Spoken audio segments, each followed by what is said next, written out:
젊은 남자가 수천 명의 관중 사이로 무대에 올랐다.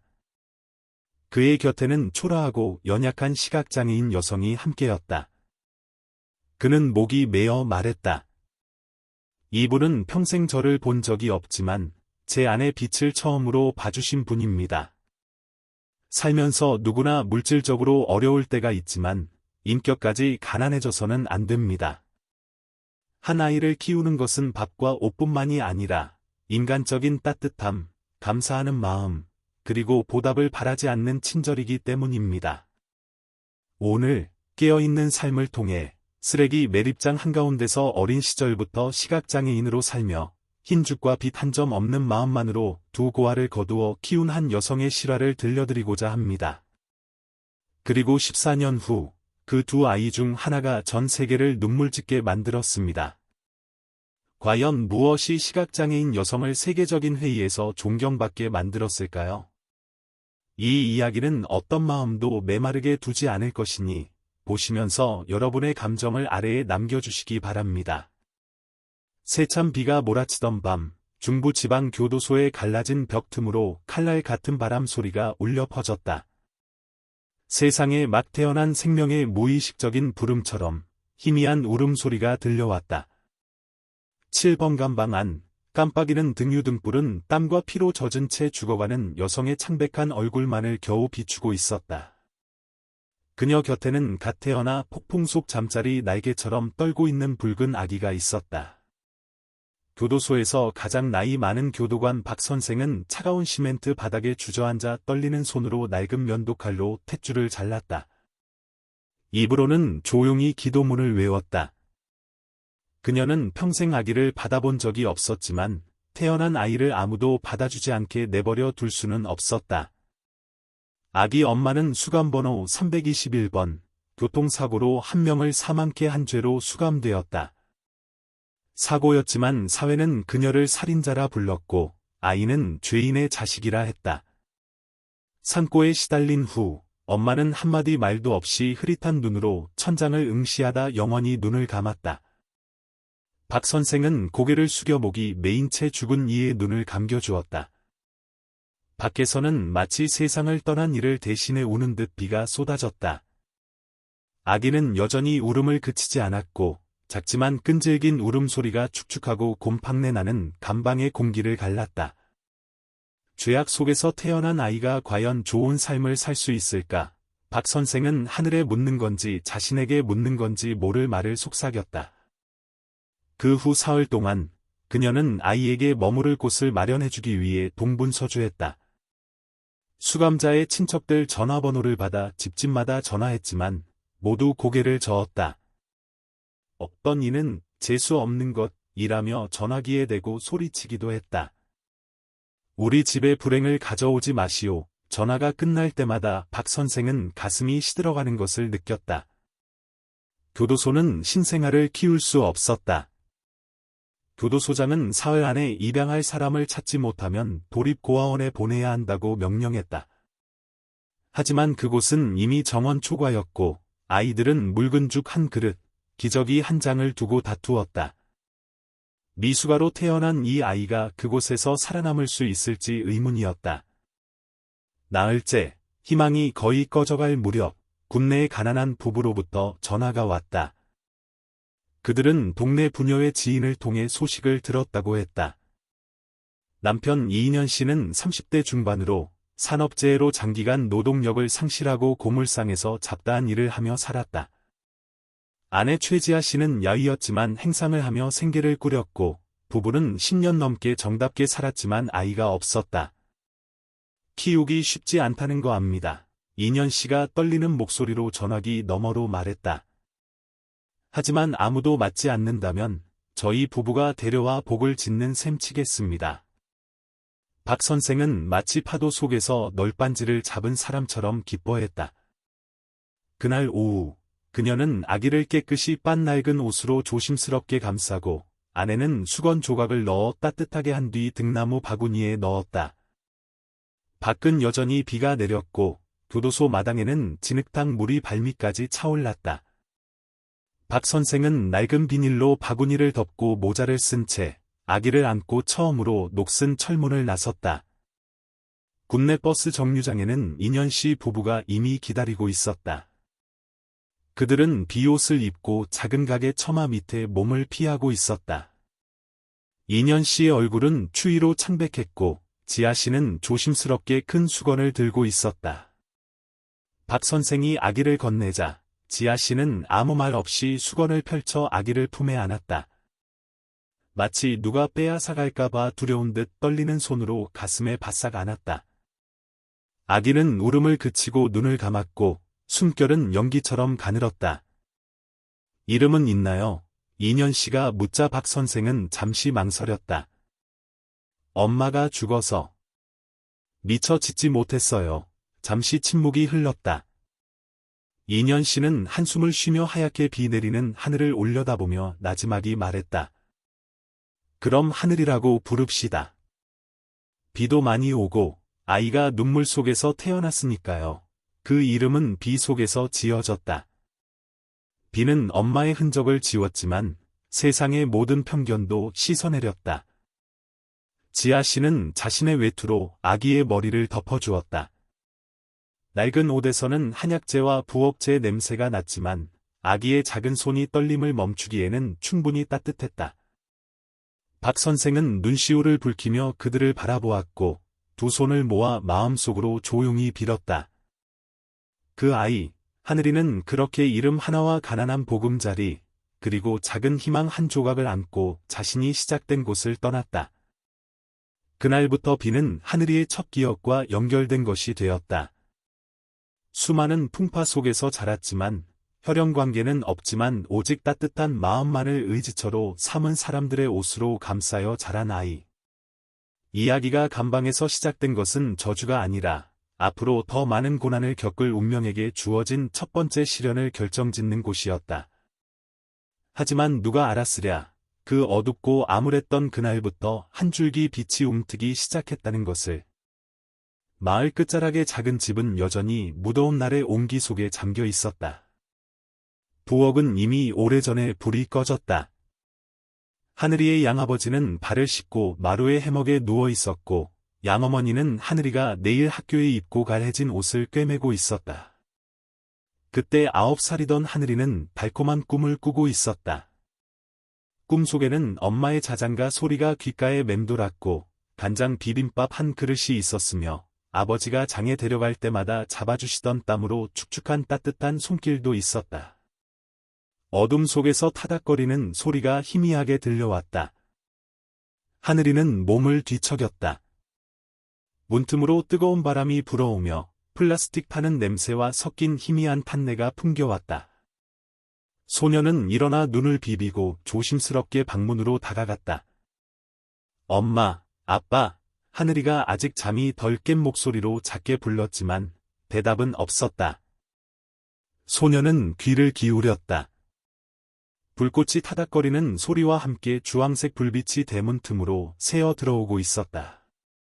미처 상황을 파악하기도 전에 지붕에서 작은 폭발음이 들렸다. 재와 연기가 침실로 밀려들었다.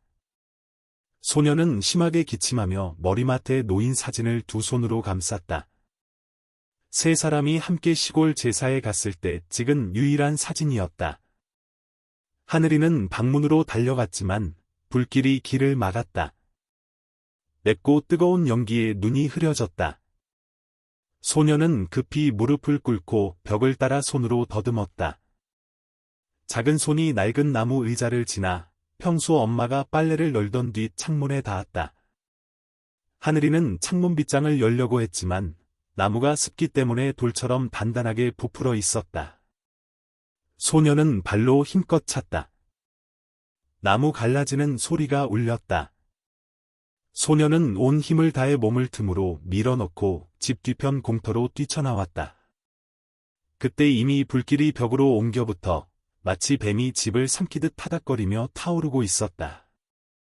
이웃들의 외침이 들렸고 누군가 물통을 들고 왔으며 다른 사람은 소방서에 신고했다. 하지만 하늘이네 집은 마을 끝 외딴 곳에 있었고 흙길은 구불구불했으며 그날 밤은 정점까지 되어 소방차가 제때 도착하지 못했다. 하늘이는 젖은 땅바닥에 쓰러져 기침과 울음으로 가슴이 들썩였다. 손에 쥔 사진은 이제 연기에 그을려 얼룩진 종이 조각이 되어 있었다. 소녀는 눈을 부릅떴지만 짙은 어둠 외에는 아무것도 보이지 않았고 불길은 하늘 전체를 태우는 듯했다. 다음 날 아침, 하늘이는 군립병원에서 깨어났다. 손발에는 붕대가 감겨 있었고 얼굴은 검댕으로 얼룩져 있었다. 근처에 서 있던 경찰 제복을 입은 남자가 간호사에게 작게 말했다. 아이가 심각한 안구 화상을 입었어요. 각막이 전부 손상돼서 시력을 유지하기 어려울 것 같습니다. 의사는 면사무소 직원에게 침울한 목소리로 말했다. 저 아이는 어릴 때부터 불행했어요. 이제 또 이런 일이. 면사무소 직원은 고개를 끄덕이며 유리창 너머로 소녀를 바라보았다. 소녀는 베개에 고개를 파묻고 있었고 텅 빈 눈으로 불탄 사진 조각을 손에 쥐고 있었다. 그는 한숨을 쉬었다. 아무래도 저 아이 운명은 받지 못한가 봅니다. 사흘 후, 하늘이의 양부모 장례식이 치러졌다. 두 개의 관이 나란히 놓였고 이웃 몇 명만이 와서 향을 피웠다. 하늘이는 아무것도 보지 못했지만 흙 쏟아지는 소리, 조용한 울음소리, 그리고 마을 회관 구석에서 길게 이어지는 구슬픈 종소리를 똑똑히 들었다. 소녀는 반쯤 타버린 사진을 안고 홀로 앉아 하염없이 눈물을 흘렸다. 왜 전부 데려가지 않고 저만 살려두셔서 아무것도 못 보게 하셨나요? 바람에게 말하듯 작게 물었다. 그 후 며칠은 지루하게 흘러갔고 아무도 하늘이를 입양하려 하지 않았다. 면사무소에서는 아이를 마을 문화회관 옆 낡은 창고에 임시로 머물게 했다. 차가운 방에 홀로 남겨진 하늘이는 어둠 속에서 살아가는 법을 배우기 시작했다. 매일 아침, 면사무소 직원이 도시락을 가져다 주었다. 흰밥에 생선조림 조금, 그리고 무짠지 몇 조각. 저녁에는 우물물 한 바가지로 더듬거리며 세수하고 몇 조각 천으로 만든 낡은 요 위에 몸을 웅크리고 누웠다. 빛이 없었지만 하늘이는 소리를 듣는 법을 배웠다. 마당을 오가는 사람들의 발소리, 깨진 기왓장 사이로 부는 바람소리, 밤이 되면 울려 퍼지는 귀뚜라미 소리를 들었다. 추하루 아침 팥 시루떡 냄새, 마을 회관에서 풍겨오는 향 냄새, 긴 비 끝에 흙 냄새를 구별하는 법을 익혔다. 이제 세상은 귀와 코, 그리고 한 뼘 한 뼘 더듬는 작은 손으로 감지되었다. 어느 날 아침, 하늘이는 시장 옆 쓰레기통에서 낡은 점자책 한 권을 주웠다. 읽을 줄은 몰랐지만 매일매일 글자 하나하나를 더듬고 점 하나하나를 만졌다. 마침내 글자에 대한 첫 감각이 떠올랐을 때 그것이 무슨 단어인지는 몰랐지만 희망이라는 것을 알았다. 문틈으로 바람이 불어왔다. 하늘이는 보물처럼 책을 두 손으로 안고 가만히 누워 있었다. 세상 사람들은 등을 돌릴지 모르지만 이곳에서 소녀는 마음으로 느끼는 빛, 단지 그 빛이라도 포기하지 않았다. 쓰레기 매립장 가장자리에 자리 잡은 작은 움막은 낡은 양철판으로 덮여 있었다. 비가 오면 새고, 해가 뜨면 불볕더위였다. 헝겊 조각과 녹슨 철사로 임시로 엮은 기둥들이 20살 넘은 시각장애인 여성 하늘이에게 집이라 불리는 공간을 만들어 주었다. 이른 아침바람은 여전히 틈새로 불어와 낡은 쓰레기 냄새와 축축한 흙냄새를 실어 날랐다. 하지만 그 움막 안에서 하늘이는 하루하루 착실하게 살아가는 법을 익혔다. 아침이면 하늘이는 고무줄로 묶은 작은 수공예품 다발을 들고 작은 천 가방을 허리에 차고 골목골목을 누비며 팔러 다녔다. 수공예품 좀 사주세요. 목소리는 크지 않았지만 듣는 사람이라면 누구나 그 인내심을 알아챌 수 있었다. 어떤 사람들은 안타까워하며 사주기도 하고 때로는 잔돈 몇 푼을 더 얹어주기도 했지만 그녀의 시각장애를 이용해 돈을 덜 주거나 일부러 흠을 잡는 사람들도 적지 않았다. 어떤 남자는 턱을 쓰다듬으며 비웃었다. 앞도 못 보는데 돈을 어떻게 세? 그냥 이만큼이면 됐지. 그녀는 다투지 않고 살짝 웃으며 고개를 끄덕이고 돌아섰다. 저녁이 되면 하늘이는 움막으로 돌아와 천 가방을 해진도짜리 구석에 내려놓았다. 비닐봉지에 쌓인 낡은 점자책을 찾아 더듬었다. 손가락 끝으로 글자 하나하나를 더듬었다. 울퉁불퉁 튀어나온 기호들은 마치 자갈길 같았지만 그녀는 조금씩 마치 그것이 남은 삶을 이어주는 유일한 밧줄인 양 끈기 있게 읽었다.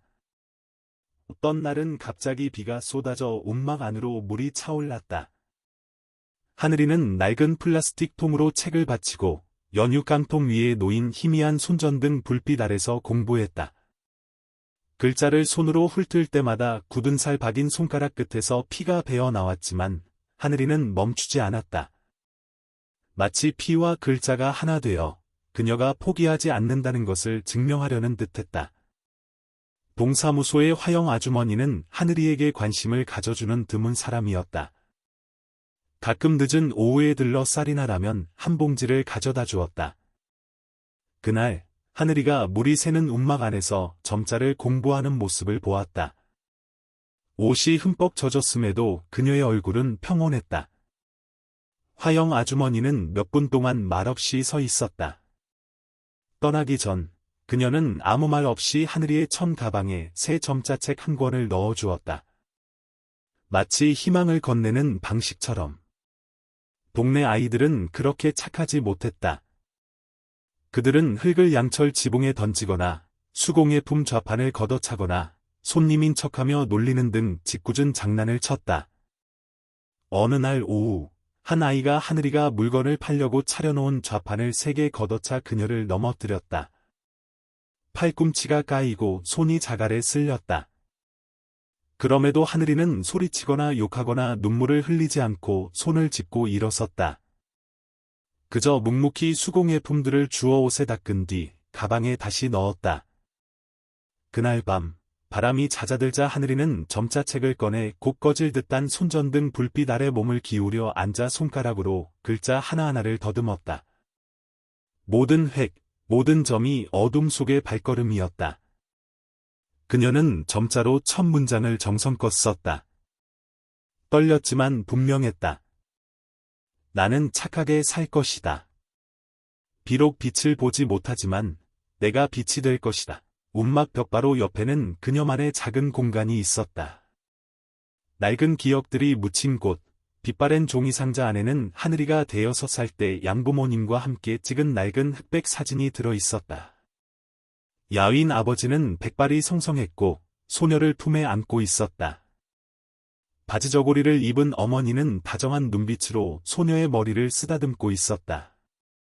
하늘이는 종이 표면을 만지며 익숙한 윤곽을 느꼈다. 그 사진을 만질 때마다 가슴이 한 번씩 부드럽게 내려앉는 듯했다. 양어머니가 부엌에서 쌀을 아끼려고 한 줌씩 쥐던 모습, 바람이 불기 시작할 때 마당에서 휘파람을 불던 아버지의 소리를 떠올렸다. 그 기억들에는 이제 이미지가 없었다.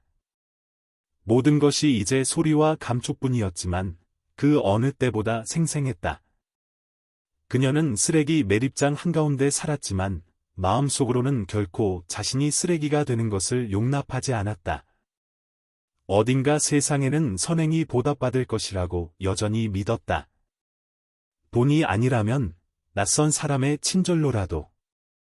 한 번은 할머니 한 분이 자전거를 타고 지나가다 하늘이가 떨어진 수공예품들을 다시 줍는 것을 보고 멈춰서 물었다. 이야, 왜 소리 지르지 않니?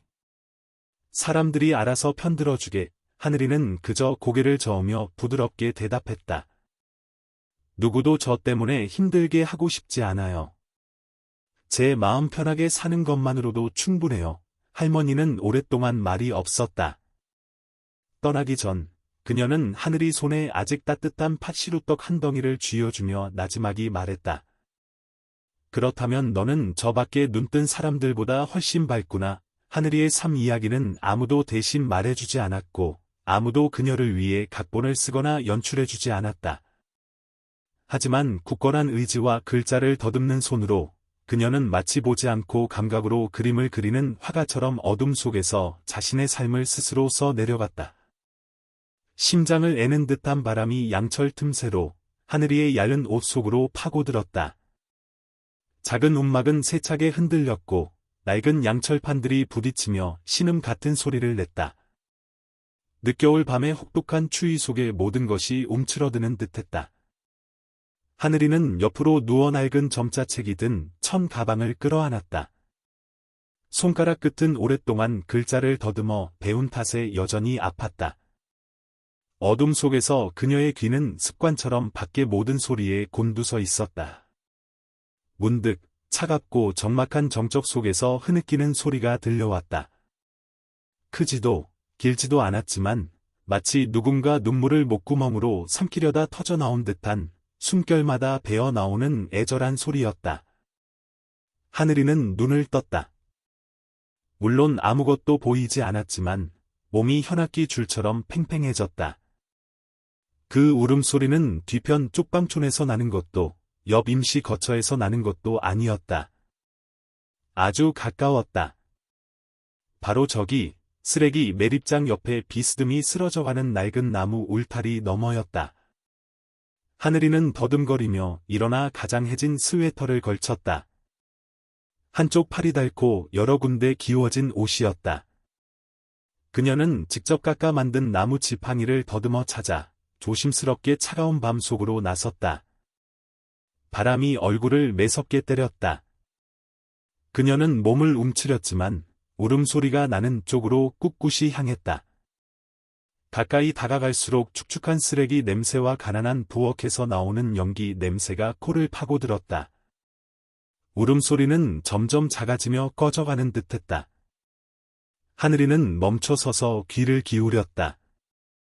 그때 가쁜 숨소리와 함께 아주 작은 흐느낌 소리가 들렸다.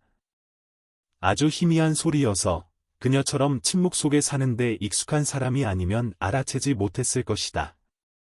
거기 누구 있어요? 하늘이가 부드럽게 물었다. 목소리는 크지 않았지만 상대방이 그 안에 담긴 온기를 느낄 수 있을 정도였다. 아무도 대답하지 않았다. 바람 소리와 무언가 가볍게 움직이는 소리만 들렸다. 하늘이는 한 걸음 더 다가갔다. 지팡이 끝이 부드러운 무언가에 닿았고 곧이어 손가락 끝에 차가운 피부가 느껴졌다. 아이였다.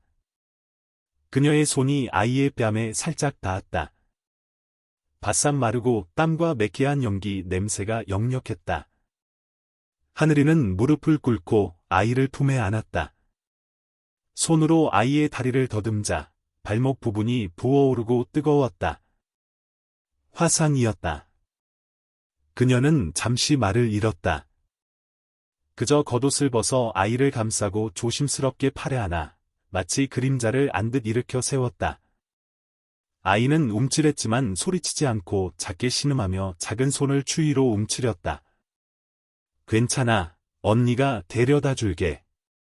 조금만 참아. 하늘이는 아이를 등에 업고 익숙한 작은 돌멩이들을 따라 더듬으며 자신의 움막으로 향했다. 바람이 얼굴 정면으로 불어왔고 가랑비가 바늘처럼 찔렀다. 그녀는 멈추지 않았다.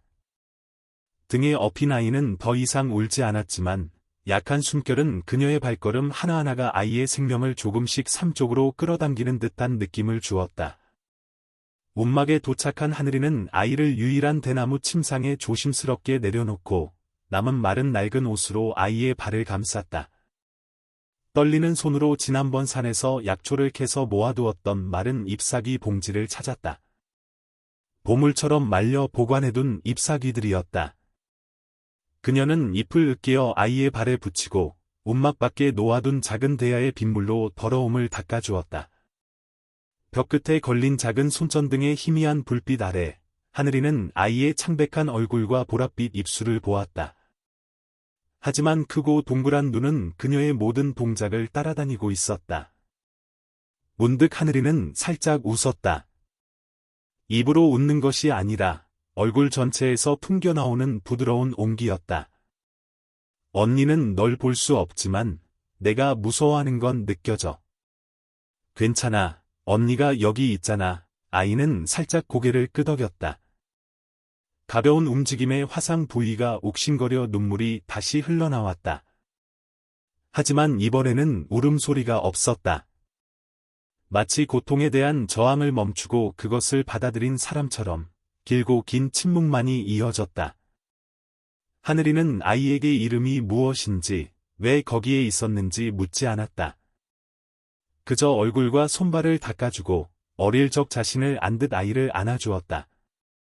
밖에서는 여전히 바람이 세차게 불었지만 안에서는 아이가 며칠 만에 방랑 끝에 처음으로 깊은 잠에 빠져들었다. 하늘이는 벽에 등을 기대고 감히 잠들지 못했다. 손은 여전히 아이의 발에 가볍게 닿아 있어 화상 부위가 더 부어오르지 않도록 살폈다. 새벽녘, 녹슨 양철 벽에 서리가 끼기 시작할 무렵, 아이가 몸을 뒤척이며 작게 물었다. 언니, 나 안 무서워요.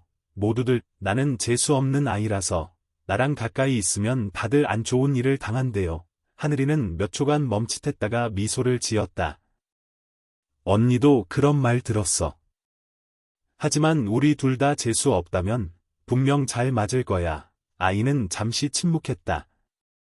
잠시 후 숨소리처럼 작은 목소리로 말했다. 언니 이름이 뭐예요? 하늘이. 하늘 언니야. 또 한 번의 침묵. 아이는 다시 한 번, 이번에는 더 또렷하게 말했다. 하늘 언니, 고마워요. 하늘이는 웃었다. 몇 년 만에 처음으로 그렇게 다정한 언니라는 말을 들었다. 이름 모를 감정이 가슴속으로 스며들어 여전히 아이에게 닿아 있는 두 손으로 퍼져나갔다. 내가 누구인지, 무슨 일이 있었는지 알 필요 없었다. 그저 오늘 밤, 그녀는 더 이상 혼자가 아니라는 것만 알았다. 밖에서는 여전히 바람이 불었지만 작은 움막 안에서는 두 개의 심장이 서로를 따뜻하게 데우고 있었다. 며칠 동안 흐렸던 하늘이 걷히고 잿빛 구름 사이로 희미한 햇살 몇 줄기가 비쳐내렸다. 쓰레기 매립장 옆 작은 움막도 평소보다 밝아졌지만 햇살이 비쳐도 그 움막에서는 여전히 곰팡내와 함께 낡은 쓰레기장에서 풍겨오는 플라스틱 타는 냄새가 풍겼다. 지붕에는 구멍이 몇 개 뚫려 있었고 누덕누덕 기운 낡은 옷가지가 대나무 장대와 녹슨 쇠막대의 임시로 묶인 줄 위에서 바람에 흔들리고 있었다. 그 초라한 움막 안에서 하늘이는 해진 돗자리 위에 무릎을 꿇고 대나무 탁자 위에서 쌀가루 반죽으로 만든 점자 모양을 조심스럽게 빚고 있었다. 옆에는 남준이가 등을 곧게 펴고 앉아 글자 하나하나를 뚫어지게 보고 있었다. 아이의 숨결은 가빴고 손에는 하늘이가 어린 대나무 가지로 깎아 만든 작은 막대기를 쥐고 그녀가 막 빚은 글자들을 따라 쓰고 있었다. 이 글자는 뭐라고 읽지? 하늘이가 글자 위치를 손으로 더듬으며 물었다. 남준이는 눈을 깜빡이더니 작은 목소리로 대답했다. 사랑이요. 맞아. 사랑은 사람들이 서로에게 주는 모든 것보다 더 큰 거야. 기억해도, 알았지? 남준이는 입술을 깨물고 작은 손으로 막대기를 꽉 쥐었지만 대답하지 않았다. 아이는 고개를 숙이고 몰래 돌아앉아 눈시울이 붉어지는 것을 급히 훔쳤다. 하늘이는 보지 못했지만 두 사람 사이에 아주 가벼운 침묵이 스쳐 지나가는 것을 느꼈다. 마치 말로 표현할 필요 없는 공감처럼. 하루하루 그들의 삶은 단순함과 부족함 속에서 반복되었다. 아침이면 하늘이는 일찍 일어나 아껴둔 쌀 한 줌으로 죽을 쓰고 낡은 시장 주변을 돌며 수공예품을 팔러 나갔다. 어떤 날은 땡볕이 내리쬐었고 어떤 날은 갑자기 비가 내려 물건이 다 젖기도 했다. 하지만 하늘이는 여전히 나갔고 해질 녘이면 텅 빈 수공예품 가방을 들고 돌아왔지만 입가에는 여전히 미소가 있었다. 남준이는 집에서 혼자 글자를 익히고 움막을 쓸고 닦고 땔감을 주웠다. 때로는 떡 파는 오 할머니에게 가서 바나나 잎 몇 장을 얻어와 장난감을 만들기도 했다. 오 할머니는 하늘이네 남매를 피하지 않는 드문 사람이었다. 할머니는 남준이에게 찬밥 한 덩이를 주며 누나에게 다시 데워 먹으라고 버리지 말라고 당부하기도 했다. 어느 날 오후 하늘이는 작은 창문 틈으로 들어오는 희미한 노란 불빛 아래서 옷을 꿰매고 있었다. 그녀가 몇 년 동안 입었던 옷이 이제 남준이를 위해 작은 옷으로 고쳐지고 있었다. 그녀는 손으로 옷감 가장자리를 더듬어 바늘귀를 꿰었다. 바늘땀은 느렸지만 정확했다. 누나, 왜 그 옷 안 입어요? 남준이가 누나가 소매 부분을 깊게 자르는 것을 보고 물었다. 이 옷은 너무 낡았어. 그리고 누나는 이제 커서 아무거나 입어도 돼. 너는 아직 어리니까 따뜻하게 입어야지. 하늘이가 나지막이 대답하며 여전히 규칙적으로 바늘을 놀렸다. 남준이는 더 이상 아무 말도 하지 않고 한쪽 구석에 조용히 앉아 누나가 일하는 모습을 바라보았다. 눈시울이 붉어졌다. 어떤 날은 큰 비가 내려 지붕의 구멍으로 물이 새어 들어왔다. 움막은 원래 낮고 바닥도 없어서 비가 오래 오면 온통 젖었다. 하늘이는 침상 밑에 낡은 포대 자루를 깔아 물을 받았고 남준이는 작은 알루미늄 대야를 들고 물 새는 곳을 찾아 뛰어다녔다. 물방울이 떨어질 때마다 똑똑 규칙적으로 소리를 냈고 틈새로 부는 바람 소리와 어우러져 익숙하고 구슬픈 소리를 만들어냈다. 그날 밤 하늘이는 너무 피곤해서 깜빡 잠이 들었다.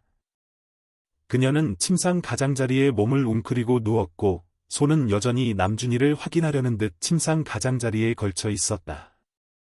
다음 날 아침 일찍 깨어났을 때 가장 먼저 느낀 것은 여전히 공기 중에 남아있는 차갑고 축축한 비 냄새였다. 그리고 손 옆에 차가운 무언가가 닿았다. 빗물로 가득 찬 알루미늄 대야였다. 남준이는 옆에서 곤히 자고 있었고 몸을 웅크린 채 어젯밤 하늘이가 꿰매준 누더기 옷이 목까지 덮여 있었다. 이른 아침 희미한 빛 속에서 아이의 여인 얼굴이 밝아 보였고 입은 꿈을 꾸는 듯 살짝 움직였다. 하늘이는 가까이 다가가 아이가 잠결에 속삭이는 소리를 똑똑히 들었다. 내가 크면 누나 집 지붕 고쳐줄 거야. 하늘이는 목이 메었다. 그녀는 아이의 머리를 부드럽게 쓰다듬었다. 감정을 말로 표현할 수 없어 손가락이 떨렸다. 평생 동안 그녀는 안겨본 적도, 입양된 적도, 교육받은 적도 있었지만 누군가가 자신만을 위해 무언가를 약속해주는 느낌은 오래전에 잊어버렸다. 남준이의 순진한 말은 어긋난 세상 속 작은 약속처럼 그녀의 가슴을 아프게 했다. 다음 날, 하늘이는 낡은 나무 상자를 뒤져 이미 뒤축이 다른 자신의 신발 한 켤레, 유일하게 신을 수 있는 신발을 꺼냈다. 그녀는 조심스럽게 닦아 남준이의 가방에 넣었다. 내일 점자 교실에 가렴. 점자 센터에서 사람이 와서 가르쳐 줄 거야. 신발 신고 단정하게 가야. 남준이는 눈을 동그랗게 떴다. 누나는?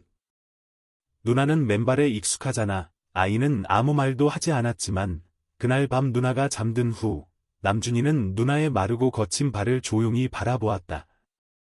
아이는 침상 가장자리에 신발을 바싹 붙여놓고 입을 굳게 다물었다.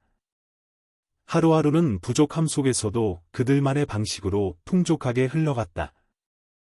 그들에게는 흰죽과 들풀, 그리고 냄비 바닥이 눌어붙었을 때 터져나오는 깔깔거리는 웃음소리가 있었다. 남준이가 글자를 틀리게 써서 하늘이에게 뺨을 가볍게 꼬집히고 둘이 함께 웃음을 터뜨리는 날도 있었다. 어떤 날 오후에는 두 남매가 움막 문 앞에 앉아 하늘이가 바구니를 짜는 동안 남준이가 새가 나는 꿈, 비가 새지 않는 지붕 꿈을 이야기하는 것을 들었다. 그들의 움막은 정말 비가 샜지만 남준이의 눈에는 그것이 웃음소리가 있는 첫 번째 집이었고 하늘이의 마음속에서는 그곳이 자신이 죄인의 자식이라 불리지 않는 유일한 곳이었다. 교회 지역의 아침은 보통 멀리 떨어진 정원에서 들려오는 닭 우는 소리로 시작된다. 그리고 나서는 삐걱거리는 수레 소리, 길바닥을 쓰는 마른 빗자루 소리가 들려온다. 하지만 그날 아침, 임시 거처로 이어지는 작은 골목에는 아이의 조심스러운 발소리가 들려왔다. 야윈 남자아이가 손에 먹물로 얼룩진 종이를 들고 대나무 숲 저편 낡은 초등학교로 이어지는 흙길을 향해 눈을 돌리고 있었다. 남준이는 학교 정문 앞에 멈춰 섰다. 신성반공 초등학교라는 글자가 새겨진 낡은 나무 간판은 거의 다 떨어져 나갔다. 아이는 흰 교복을 입은 아이들이 줄을 서서 교실로 들어가기를 기다리는 안을 몰래 엿보았다. 낡은 셔츠 주머니에는 오 할머니가 하늘이를 대신해 적어준 학교 주소가 적힌 종이 조각이 있었지만 어젯밤 내린 비에 반쯤 번져 있었다. 아이는 두세 개의 흙길을 더듬어 겨우 이곳을 찾아왔다. 교문은 활짝 열려 있었고 아무도 막지 않았지만 남준이는 감히 들어가지 못했다.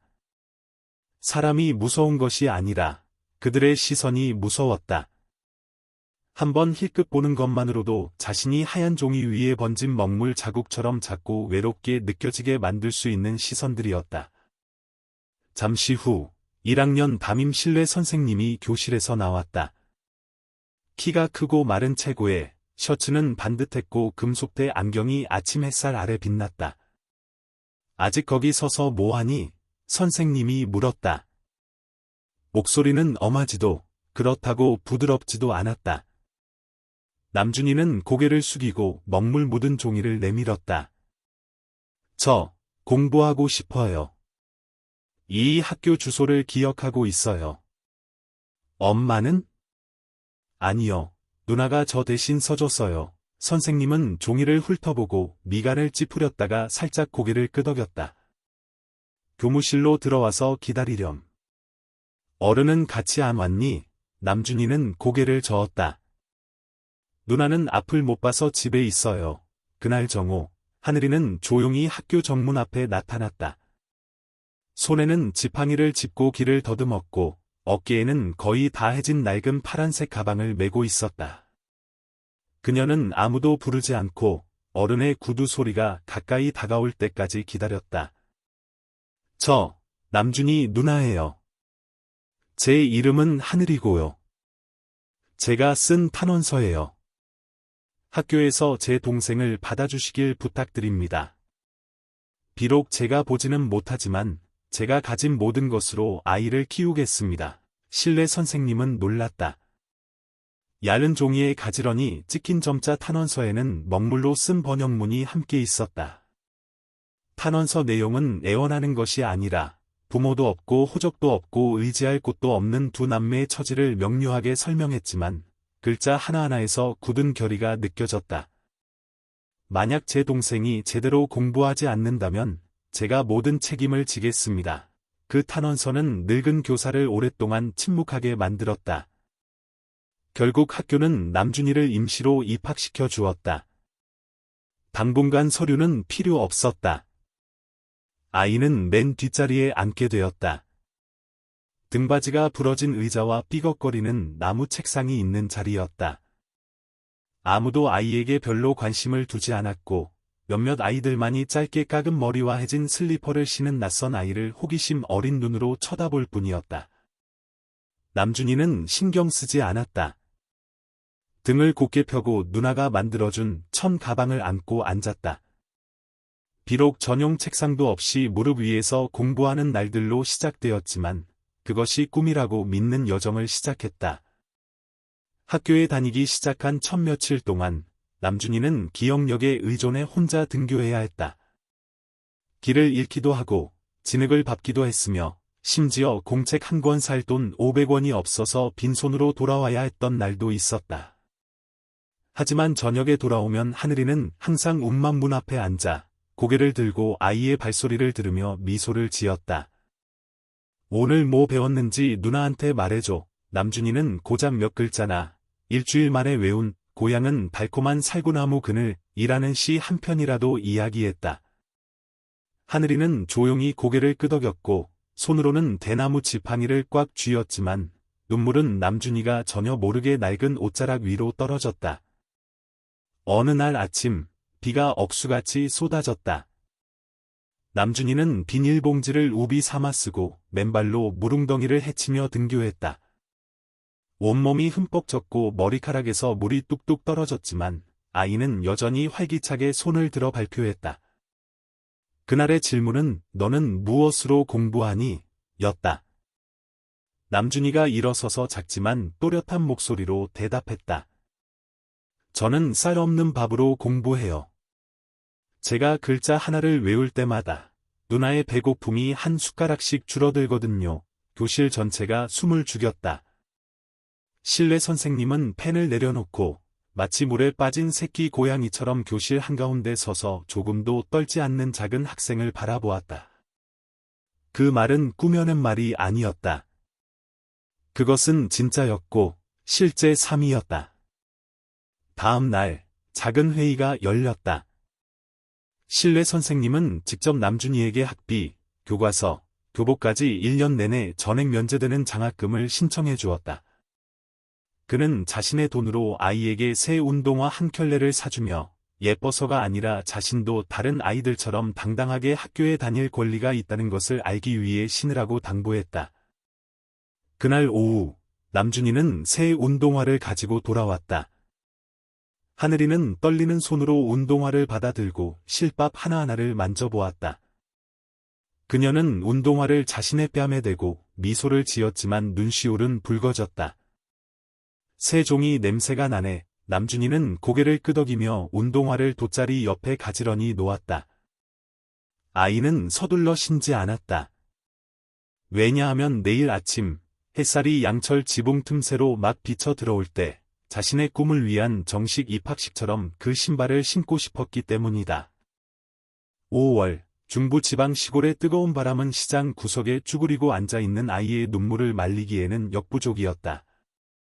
8살 귀한이는 햇볕에 검게 그을린 얼굴, 길 위의 먼지로 얼룩진 눈으로 이미 구겨질 대로 구겨진 휴학 통지서를 손에 꽉 쥐고 있었다. 아이는 페인트가 벗겨진 벽에 등을 기대고 홀로 앉아 있었고 아무도 관심을 두지 않았다. 해는 아직 지지 않았지만 저녁 시장은 이미 파장 분위기였고 손님은 드물었으며 상인들은 땀으로 흠뻑 젖은 등을 보이며 한숨을 쉬었다. 귀한이는 주위를 몰래 살피며 누군가 버리고 간 빵 부스러기가 몇 조각 있는 좌판 구석으로 몸을 움직였다. 아이가 미처 손을 내밀기도 전에 작은 발 하나가 갑자기 앞을 가로막았다. 남준이었다. 남준이는 경계심 가득한 눈빛으로 앞을 막아섰다. 하늘이와 함께 살게 된 날부터 아이는 자신의 밥과 옷을 스스로 지키는 법을 익혔다. 왜냐하면 그에게는 쌀 한 톨이 누나의 땀이었기 때문이었다. 이건 우리 누나랑 내가 아껴둔 거야. 남준이가 나지막이 소리치며 찬밥 몇 조각이 든 낡은 비닐봉지를 꽉 쥐었다. 귀한이는 뒤로 물러섰다. 얼굴은 여전히 아무 말도 없었지만 그 눈빛은 남준이가 처음 이곳에 왔을 때와 똑같았다. 막막하고 말없이 두려움으로 가득 차 있었다. 남준이는 살짝 주춤했지만 이내 뒤로 물러서며 밥 봉지를 들고 뒤도 돌아보지 않고 가버렸다. 오직 앞을 보지 못하는 하늘이만이 또 다른 길 잃은 아이의 힘없는 발소리를 들었을 뿐이었다. 남준이가 막 밥 봉지를 돗자리에 내려놓자 하늘이가 물었다. 시장에서 누구랑 이야기했니? 남준이는 망설이다가 처음에 날카로운 목소리부터 낯선 아이의 말없는 얼굴까지 이야기했다. 하늘이는 살짝 한숨을 쉬고 익숙한 나무 지팡이를 땅에 짚으며 말했다. 나 좀 그곳으로 데려다줘. 시장은 거의 파장했고 알록달록한 천막들이 말려 올라갔으며 바람은 쓰레기와 함께 역한 비린내를 실어 날랐다. 허름한 처마 밑에 귀한이는 여전히 앉아 무릎을 끌어안고 지친 눈빛을 하고 있었다. 하늘이의 지팡이가 땅에 닿는 소리를 듣자 아이는 고개를 들고 뒤로 물러섰다. 밥 먹었니? 하늘이가 물었다. 목소리는 크지 않았지만 바람 소리를 잠재울 만큼 충분했다. 귀한이는 고개를 저으며 옷자락을 꽉 쥐었다. 아무도 이름을 묻지 않았고 아무도 나이를 묻지 않았다. 하늘이는 손을 뻗어 여인 아이의 손목을 더듬어 잡았다. 누나는 밥이 많지 않지만 내가 같이 산다면 누나가 너도 키워줄게. 남준이는 뒤에서 미간을 찌푸렸지만 아무 말도 하지 않았다. 그의 눈에는 방금 전의 기억이 선명하게 떠올랐다. 자신도 그렇게 이끌려왔고 땀 냄새와 차가운 바람 속에 쌓여 있었다. 그날 밤 쓰레기 매립장 옆 움막에는 그릇 하나가 더 늘었다. 하늘이가 떡 파는 오 할머니에게서 얻어온 입구가 이 빠졌지만 바닥은 멀쩡한 그릇이었다. 하늘이는 흰죽을 떠서 새 그릇으로 나누었다. 두 아이는 양옆에 앉아 서로 머뭇거리며 쳐다보았다. 귀한이는 아무 말 없이 고개를 숙이고 죽을 한 숟가락씩 떠먹었다. 눈물이 흘러내렸다. 소금 때문이 아니라 짜서였다. 논두렁에서 불어온 바람이 양철 벽 틈으로 들어와 지붕에 매달린 손전등을 흔들었다. 빛이 비스듬히 파란 실과 바늘로 낡은 옷을 꿰매고 있는 하늘이의 얼굴 위로 쏟아졌다. 귀한이는 옆으로 누워 그 광경을 보다가 문득 속삭였다. 누나, 다른 사람들처럼 나 버리지 마요. 하늘이는 바느질을 멈췄다. 바늘이 검지 손가락을 찔러 피가 배어 나왔지만 소리 내지 않았다. 그녀는 피 묻은 손을 입으로 가져가 살짝 빨고는 웃었다. 누나는 널 못 보지만 내 마음 소리는 똑똑히 들려. 이제부터 누나는 아무도 버리지 않을 거야. 처음으로 여러 밤이 지난 후 작은 움막에 가벼운 웃음소리가 들렸다. 귀한이는 남준이가 어릴 적 개구리를 병아리인 줄 알았고 뾰루지가 났던 이야기를 하자 웃음을 터뜨렸다. 두 아이는 하늘이 양옆에 그녀가 몇 년 동안 혼자 누웠던 해진 돗자리를 함께 썼다. 그날 밤은 더 이상 뼛속까지 시리지 않았다. 왜냐하면 두 아이의 온기가 그녀의 양팔에 스며들었기 때문이었다. 다음 날 새벽, 하늘이는 낡은 종이상자 안에서 거친 천 조각 하나를 꺼냈다. 그녀는 천천히 접어 손수건을 만들고 한 땀 한 땀 서툴게 수놓은 새 글자를 더듬었다. 줄도 맞지 않고 삐뚤빼뚤했지만 아무도 버려지지 않는 새로운 보금자리의 첫 번째 상징이었다. 그날부터 움막 안의 모든 생활은 셋으로 나뉘었다. 고구마 한 개도 셋으로, 말린 생선 한 마리도 셋으로. 유일한 신발 한 켤레도 각자 한 짝씩 신었다. 하지만 아무도 불평하지 않았다. 귀한이는 새로운 생활 리듬에 점차 익숙해져 남준이와 함께 하늘이의 수공예품 판매를 돕고 손으로 점자를 배우고 각자의 방식으로 마음속 불씨를 지켜나갔다. 어느 날 저녁, 비는 오지 않았지만 바람이 세찼다. 하늘이는 일찍 자는 사람에게 내일 누룽지를 주겠다고 말했다. 남준이는 바로 잠들었다. 귀한이는 가만히 누워있다가 살며시 이불을 끌어 누나에게 덮어주며 속삭였다. 나 잘게. 하지만 누나, 나보다 먼저 가지 마. 하늘이는 대답하지 않았다. 그저 바람 쪽으로 얼굴을 돌리고 미소를 지었다. 밖에서는 여전히 쓰레기 매립장에서 역한 냄새가 풍겨왔지만 움막 안에서는 처음으로 우리 집이라는 새로운 이름이 생겼다. 가랑비가 오후부터 저녁까지 이어지며 작은 움막의 녹슨 양철 지붕 위에 얇은 안개막을 씌웠다. 축축한 흙냄새와 뒤편 아궁이에서 나오는 연기 냄새가 여전히 공기 중에 감돌았다. 돗자리 가운데 놓인 희미한 손전등 불빛이 땀과 검댕으로 얼룩진 하늘이, 남준이, 그리고 귀한이, 세 사람, 특별한 한 가족의 얼굴을 비추었다. 자색 고구마 한 냄비가 돗자리 가운데 조심스럽게 놓여 있었다. 작고 야윈 고구마는 껍질이 갈라져 달콤한 속살을 드러내고 있었다. 남준이가 젓가락으로 고구마 하나를 집어 귀한이에게 건넸다. 이거 크다. 내가 먹어. 귀한이는 얼굴을 찡그렸지만 난 작은 게 더 좋은데. 셋은 함께 웃음을 터뜨렸다. 웃음소리가 마치 바깥의 찬 공기와 뱃속의 굶주림을 몰아내는 듯 울려 퍼졌다. 하늘이는 두 동생을 부드럽게 바라보았다. 오늘은 고기가 없지만 내일 모레 너희들이 잘 먹고 공부 잘하면 비 안 새는 양철 지붕 있는 집에서 먹을 수 있을 거야. 남준이는 고개를 끄덕였다. 귀한이는 여전히 고구마를 바라보며 조용히 있었지만 눈빛에는 형언할 수 없는 기쁨이 서려 있었다.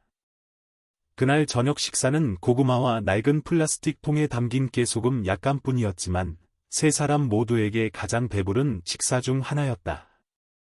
그들은 긴장해서가 아니라 모두가 귀하고 드문 평화로운 순간을 만끽하고 싶어서 조용히 먹었다.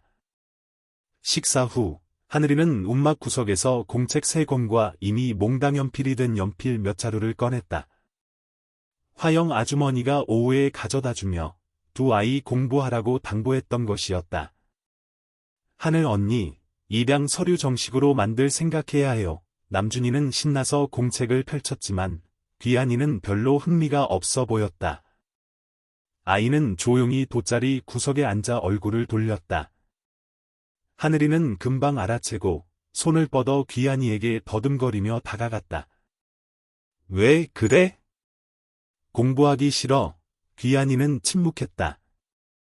남준이가 끼어들었다. 제 글씨 엄청 못 써요, 누나. 내가 봐도 모르겠어요. 귀한이는 입술을 깨물고 얼굴이 빨개졌다. 나 한 번도 안 배워봤어요. 그 말에 공간이 몇 초간 멈칫했다. 하늘이는 귀한이의 손을 잡아 자신의 무릎 위에 놓고 가볍게 두드렸다. 괜찮아. 누나도 느리게 배웠지만 내 이름 쓸 수 있잖아. 그리고 하늘이는 마른 쌀 한 줌을 깨끗한 천 위에 붓고 한 획 한 획 모양을 만들었다. 이건 하, 자야. 하늘 언니의 하. 이건 귀, 자야. 귀한이의 귀. 셋은 함께 동그랗게 앉아 각자 다른 사람의 이름을 쌀로 써보았다. 귀한이는 남준이가 자를 꾸불꾸불한 벌레처럼 잘못 쓴 것을 보고 처음으로 웃음을 터뜨렸다. 남준이는 화난 척하며 귀한이의 이마를 가볍게 쳤다. 뭘 웃어?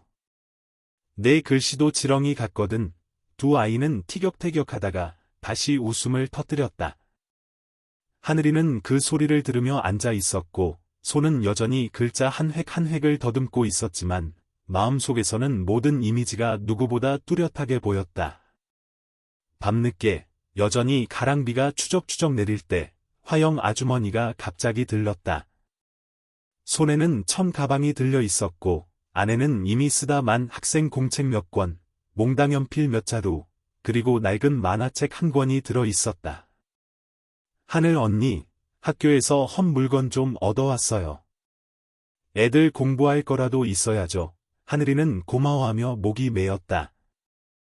화영 아주머니는 돗자리에 앉아 남준이와 귀한이가 하늘이가 어제 얻어온 밀가루 반죽으로 서로의 이름을 쓰는 모습을 바라보았다. 세 남매 이제 진짜 가족 같네요. 남준이가 고개를 들었다.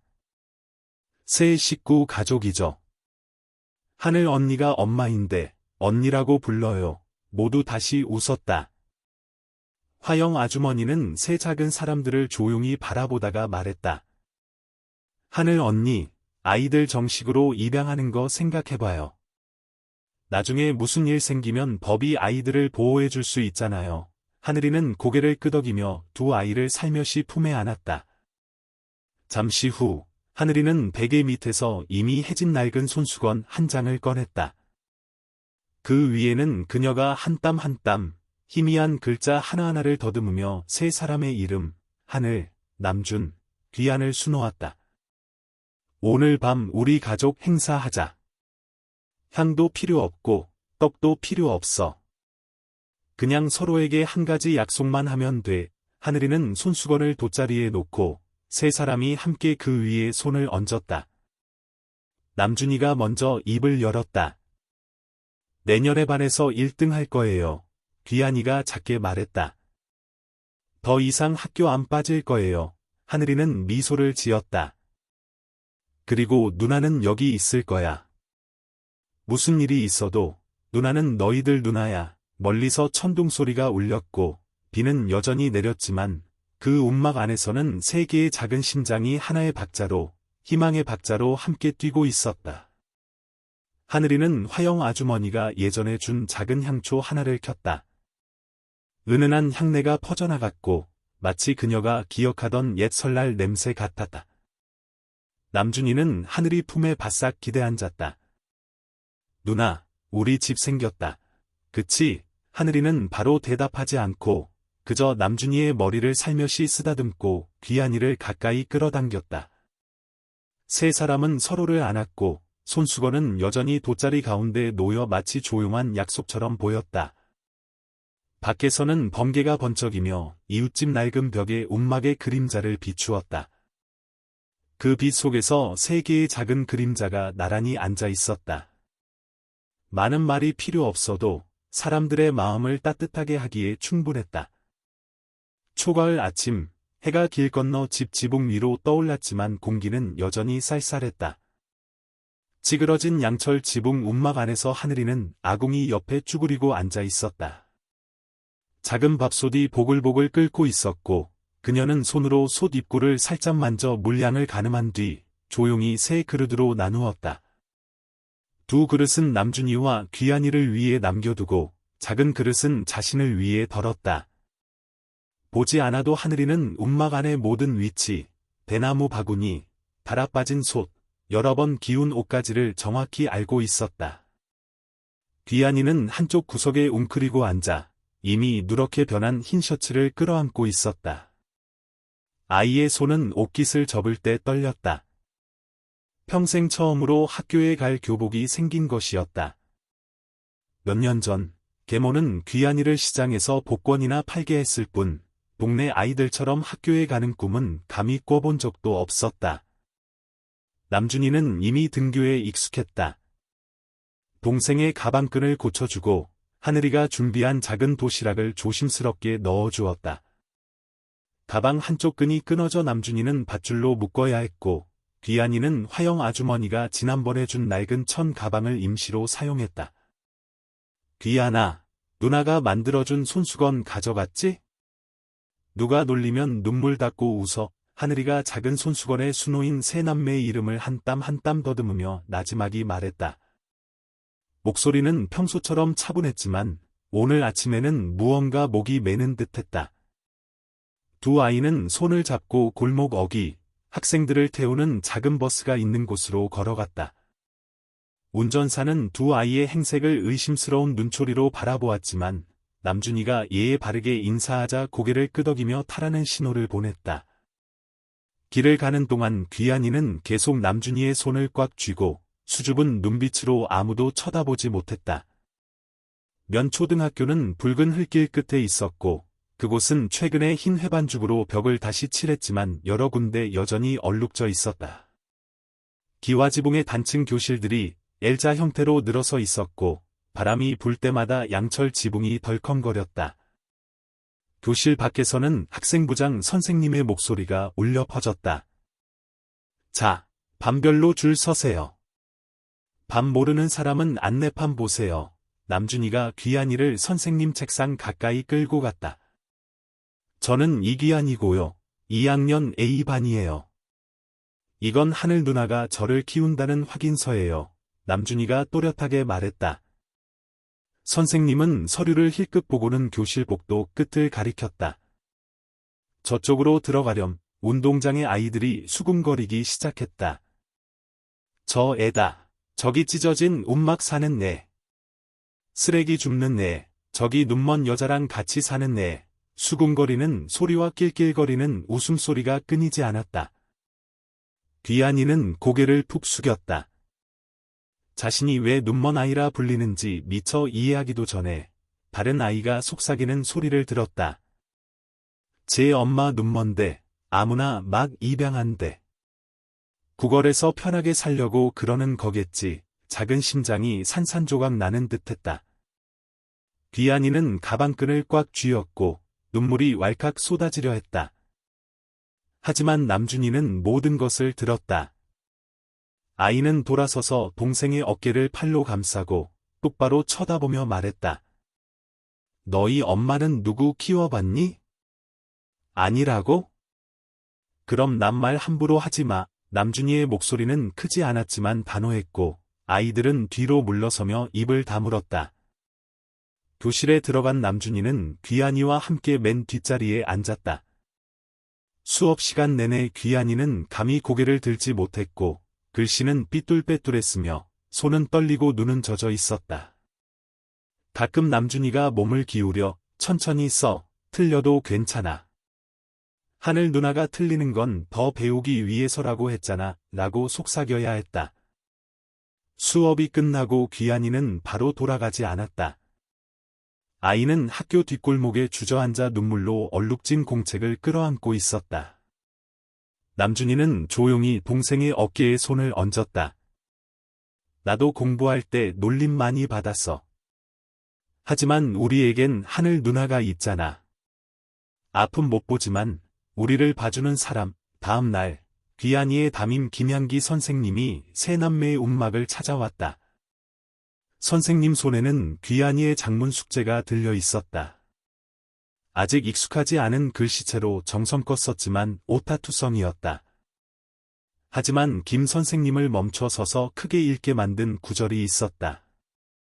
우리 누나는 앞을 못 보지만 내 마음은 볼 수 있어요. 누나는 내가 뭘 입고 학교에 가는지 모르지만 내가 돌아올 때 손이 차가우면 내가 아무것도 못 먹었다는 걸 알아요. 나는 엄마는 없지만 하늘 누나가 있어요. 김 선생님은 목이 메었다. 평생 교직 생활을 하면서 아이가 자신에게 그토록 많은 것을 가르쳐 줄 수 있다는 것을 처음 깨달았다. 그녀는 하늘이에게 고개를 끄덕였다. 제가 두 아이를 돕겠습니다. 동정심 때문이 아니라 언니에게 감탄했기 때문입니다. 그 글은 학교 게시판 전체에 붙여졌다. 그 후로 귀한이는 더 이상 놀림받지 않았다. 아이들은 말을 걸기 시작했고 필기구를 나눠 썼으며 어떤 아이는 함께 공부하기도 했다. 하늘이는 이야기를 듣고 미소를 지었다. 그녀는 귀한이가 매일 아침 학교에 갈 때 눈이 빛나는 모습도 감동으로 손이 떨리는 모습도 보지 못했지만 구멍 뚫린 움막 지붕 사이로 스며드는 햇살처럼 모든 웃음소리를 느낄 수 있었다. 그 햇살은 밖의 햇살처럼 눈부시지는 않았지만 그 어떤 것보다 따뜻했다. 그날 밤 하늘이는 대나무 탁자 위에 손수건을 펼쳤다. 수놓인 글자 남준, 귀한, 하늘을 손으로 더듬었다. 그녀는 깊은 숨을 들이쉬었다. 땀 냄새, 찬죽 냄새, 그리고 오래전에 꺼진 향초 냄새가 뒤섞여 이 가족만이 이해할 수 있는 향기를 만들어냈다. 바람이 계절을 바꾸기 시작했다. 초겨울의 차가운 공기가 빛바랜 양철 움막의 모든 틈새로 스며들어 하늘인의 세 남매가 덮고 자던 얇은 이불을 시든 나뭇잎처럼 오그라들게 만들었다. 움막에는 화영 아주머니가 몇 달 전에 가져다준 작은 화분 몇 개가 더 놓여 있었지만 그 푸른 싹들도 점점 시들어가고 있었다. 바람이 마른 가지를 스치며 벽을 가볍게 두드렸다. 마치 누군가 조용히 걷는 발소리처럼 똑똑 소리가 났다. 그날 오후 남준이가 막 학교에서 돌아왔을 때 하늘이는 귀한이의 옷가지 몇 개를 빨고 있었다. 그녀의 손이 차갑고 축축한 땀으로 젖은 수건에 닿았다. 그녀는 멈춰 서서 수건이 실밥 하나하나를 부드럽게 쓰다듬고는 고개를 갸웃하며 물었다. 귀한아, 오늘 뭐 배웠니? 남준이는 움막 쪽을 바라보며 잠시 멈칫했다. 귀한이는 뒤쪽에서 조용히 들어오려다 옷도 갈아입지 못한 채 돗자리를 향해 조심스럽게 다가오고 있었다. 하지만 발이 막 닿았을 때 하늘이의 목소리가 부드럽지만 분명하게 들려왔다. 또 학교 빼먹고 축구했니? 움막 안의 공기가 갑자기 무언가 떨어진 듯 무거워졌다. 남준이는 입술을 깨물고 말을 꺼내려 했지만 하늘이는 이미 모든 것을 안다는 듯 가볍게 고개를 저었다. 누나는 못 보지만 발소리 하나하나, 숨소리 하나하나 다 들을 수 있어. 너희들 늦게 돌아왔지? 숨가쁜 소리, 흙냄새, 그리고 피곤해서 코 훌쩍이는 소리까지 라디오보다 더 잘 들려. 귀한이는 고개를 푹 숙이고 아무 말도 하지 않았다. 아이는 슬리퍼 한 짝을 막 신으려다 벗고 다시 신으려다 멈췄다. 마치 판결을 기다리는 사람처럼 그 자리에 서 있었다. 하늘이는 무릎에 팔을 괴고 두 사람 쪽으로 얼굴을 돌렸다. 목소리에는 슬픔도 분노도 없었고 오직 살갗에 스며드는 듯한 피로감만이 가득했다. 학교만 빼먹으면 평생 도망칠 수 있다고 가르쳐준 사람이 있니? 공간은 침묵했고 다시 바람이 불었다. 하늘이는 천천히 이야기를 시작했다. 옛날에 누나도 딱 한 번 학교를 빼먹은 적이 있어. 친구들이랑 놀러가서 잠자리를 잡았지. 그날 저녁에 돌아오니 양어머니가 아셨어. 때리지도 꾸짖지도 않으시고 그냥 책을 접어서 장롱에 넣고 잠가버리셨지. 그녀의 목소리가 살짝 낮아졌고 두 손은 가슴 앞에서 움츠러들었다. 지금도 그날 장롱 잠그는 소리가 기억나. 그 소리가 너무 무거워서 내 인생의 글자 문을 닫아버리는 것 같았어. 그날 밤 나는 열이 펄펄 났고 다음날 아침에는 눈이 아무것도 보이지 않게 되었지. 남준이는 두 손을 꽉 쥐었고 눈시울이 붉어졌다. 귀한이는 여전히 고개를 숙이고 감히 고개를 들지 못했다.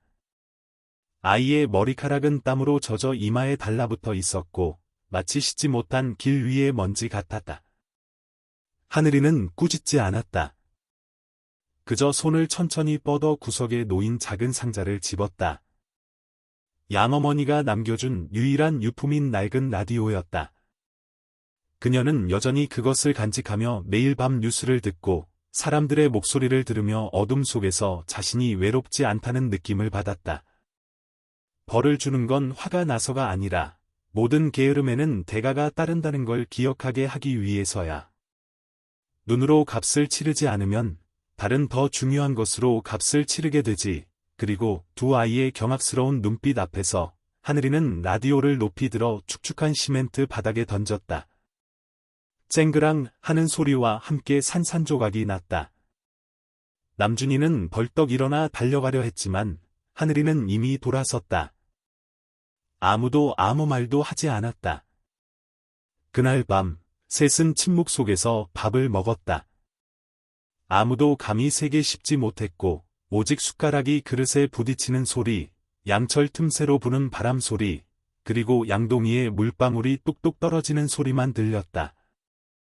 한밤중이 다 되어 하늘이가 잠들었을 때도 남준이는 귀한이가 구석에 웅크리고 앉아 라디오 조각들을 정성껏 줍고 있는 것을 보았다. 아이의 손은 떨렸지만 여전히 끈기 있게 실과 접착제로 조각들을 붙이고 있었다. 눈은 붉었지만 눈물은 흘리지 않았고 오직 말로 표현할 수 없는 약속처럼 아픈 눈빛만이 서려 있었다. 다음 날 아침 남준이가 일찍 일어나 책가방을 챙길 때 귀한이가 이미 교복을 입고 문 앞에서 기다리고 있는 것을 보았다. 아이는 하늘이 앞에 다가가 고개를 깊이 숙였다. 제가 잘못했어요. 다시는 학교 빼먹지 않을게요. 이번 한 번만 용서해주세요. 하늘이는 손을 뻗어 귀한이의 머리를 살며시 쓰다듬었다. 아무 말도 하지 않았지만 그날 움막 틈새로 비쳐 들어온 햇살은 평소보다 더 밝은 듯했다. 두 아이가 집을 나서기 전 하늘이는 각자의 손에 전날 밤 직접 수놓은 손수건 한 장씩을 쥐어주었다. 한쪽에는 남준, 다른 쪽에는 귀한이라고 적혀 있었다. 실밥은 삐뚤빼뚤하고 어떤 곳은 어긋났지만 애정이 가득했다.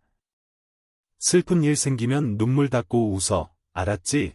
귀한이는 고개를 끄덕이고 형의 손을 꽉 잡고 마당으로 나섰다.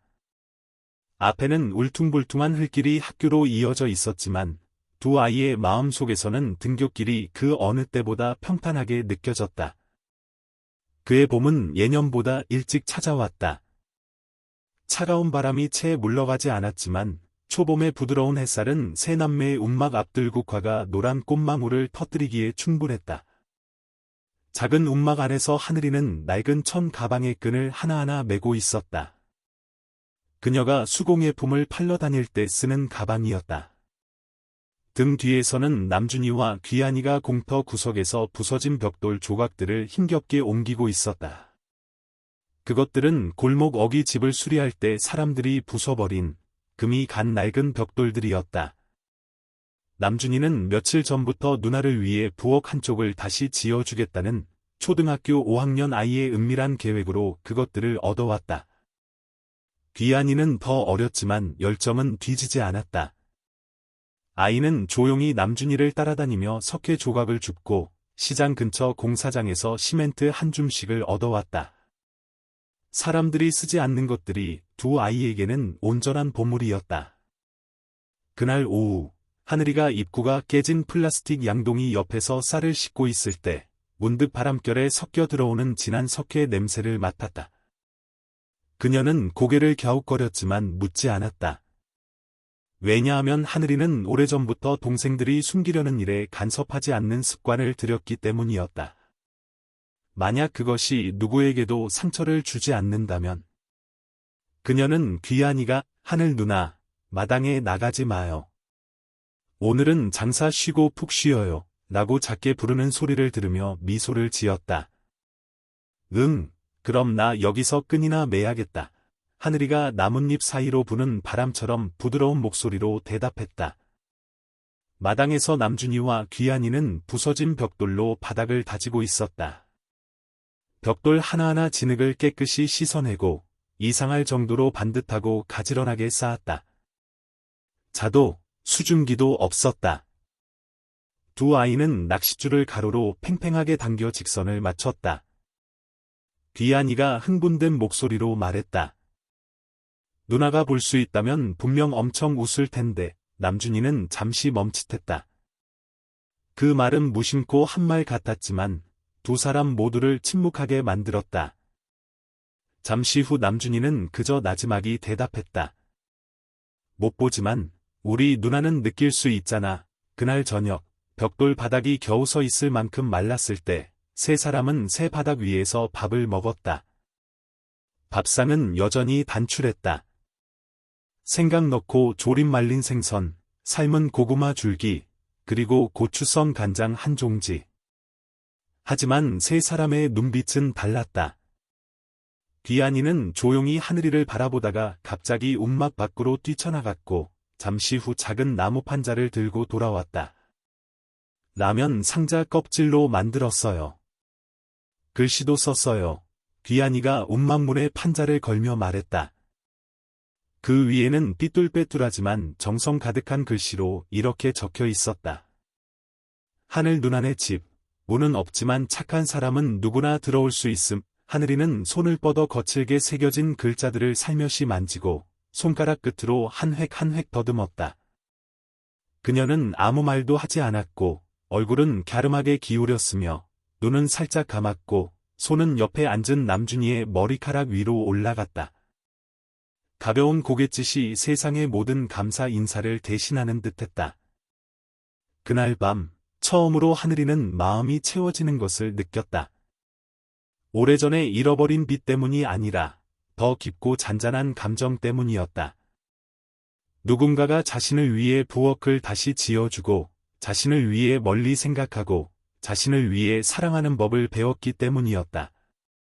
식사 후 남준이는 하늘이가 예전에 만들어준 손수건을 꺼냈다. 이제는 세 사람의 이름, 하늘, 남준, 귀한이 더 수놓여 있었다. 셋은 손수건 위에 손을 얹고 마치 의식처럼 잠시 침묵했다. 누나는 집이 없어서 하늘이가 속삭였다. 오늘까지는 마당에는 여전히 들국화가 피어 있었고 봄비가 가끔 흩날렸다. 지붕 가운데 줄에 매달린 낡은 손전등 불빛이 작은 촛불처럼 깜빡이며 문은 없지만 항상 마음을 열어두는 집안 세 사람의 환한 얼굴을 비추었다. 그날 정오, 해는 불을 뿜듯 내리쬐었고 길바닥은 갈라져 메마르고 땅에서 올라오는 열기가 얇은 연기처럼 겹겹이 피어올랐다. 하늘이는 길가에 서서 오른손에는 수공예품 바구니를 들고 왼손으로는 전봇대를 잡고 있었다. 한 걸음 옮길 때마다 기침을 억누르느라 애썼다.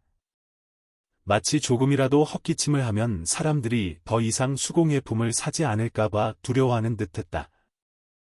그녀가 막 골목을 돌아서려는데 누군가 큰 소리로 부르는 소리가 들렸다. 타는 듯한 햇볕 속에서 실내 선생님의 목소리가 멀리서 들려왔고 약간의 걱정이 섞여 있었다. 하늘씨는 미처 고개를 돌리기도 전에 귀가 먹먹해지고 모든 것이 눈앞에서 흐릿해졌다. 눈앞에는 번지는 듯한 흰색만이 보였고 그 후 가슴 속에서 무언가 부서지는 소리가 들리더니 모든 것이 꺼져버렸다. 하늘이가 눈을 떴을 때 그녀는 학교 양호실에 누워 있었다. 작은 방에는 창문 틈새로 바람이 불어 들어왔고 파스 냄새와 감기약 냄새가 희미하게 풍겼다. 옆에는 남준이가 누나의 손을 주무르며 고개를 숙이고 있었고 귀한이는 문가에 서서 먹물 묻은 천 가방을 안고 조용히 있었다. 하늘이는 어렴풋이 기억했다. 아침부터 아무것도 먹지 못하고 수공예품 몇 개를 막 팔러 나섰던 참이었다. 며칠 전부터 속이 메스껍고 가끔 옆구리가 쑤셨지만 그냥 피곤해서 그런 거라고 생각했다. 실내 선생님이 종이 2장을 들고 들어와 책상 위에 놓았다. 인사도 없이 목소리를 낮춰 남준이의 어깨에 손을 얹고 천천히 말했다. 내 인생을 바꾸고 싶니? 남준이는 당황한 눈빛으로 고개를 들었다. 이 서류는 프랑스 유학 장학금 신청서야. 선생님이 내 이름을 보냈는데 그쪽에서 널 선택했어. 하지만 최종 면접을 봐야 방 전체가 침묵했다. 아무도 한마디도 하지 못했다. 귀한이는 남준이를 쳐다보다가 여전히 힘겹게 일어나 앉아있는 창백한 얼굴의 하늘 누나를 힐끗 보았다. 남준이는 손에 쥔 하얀 신청서를 꽉 쥐었다. 아직 아무것도 쓰지 않았는데도 돌처럼 무겁게 느껴졌다. 그날 오후 아이는 학교 뒤 도랑가 예전에 하늘 누나에게 국 끓여주려고 들풀을 뜯던 곳에 앉아 있었다. 종이는 여전히 감히 시작하지 못한 꿈처럼 하얗게 비어 있었다. 아이는 실패가 두려운 것이 아니라 자신의 꿈이 누나가 치러야 할 너무 비싼 대가가 될까봐 두려웠다. 그날 아이는 아무 말도 하지 않았다. 저녁 식사 내내 남준이는 조용히 밥만 먹고 일어나 설거지를 했다. 밤이 깊어지고 황무지에서 불어오는 바람이 살을 애는 듯 차가웠다. 하늘이는 한참 기침을 하다가 남준이를 불렀다.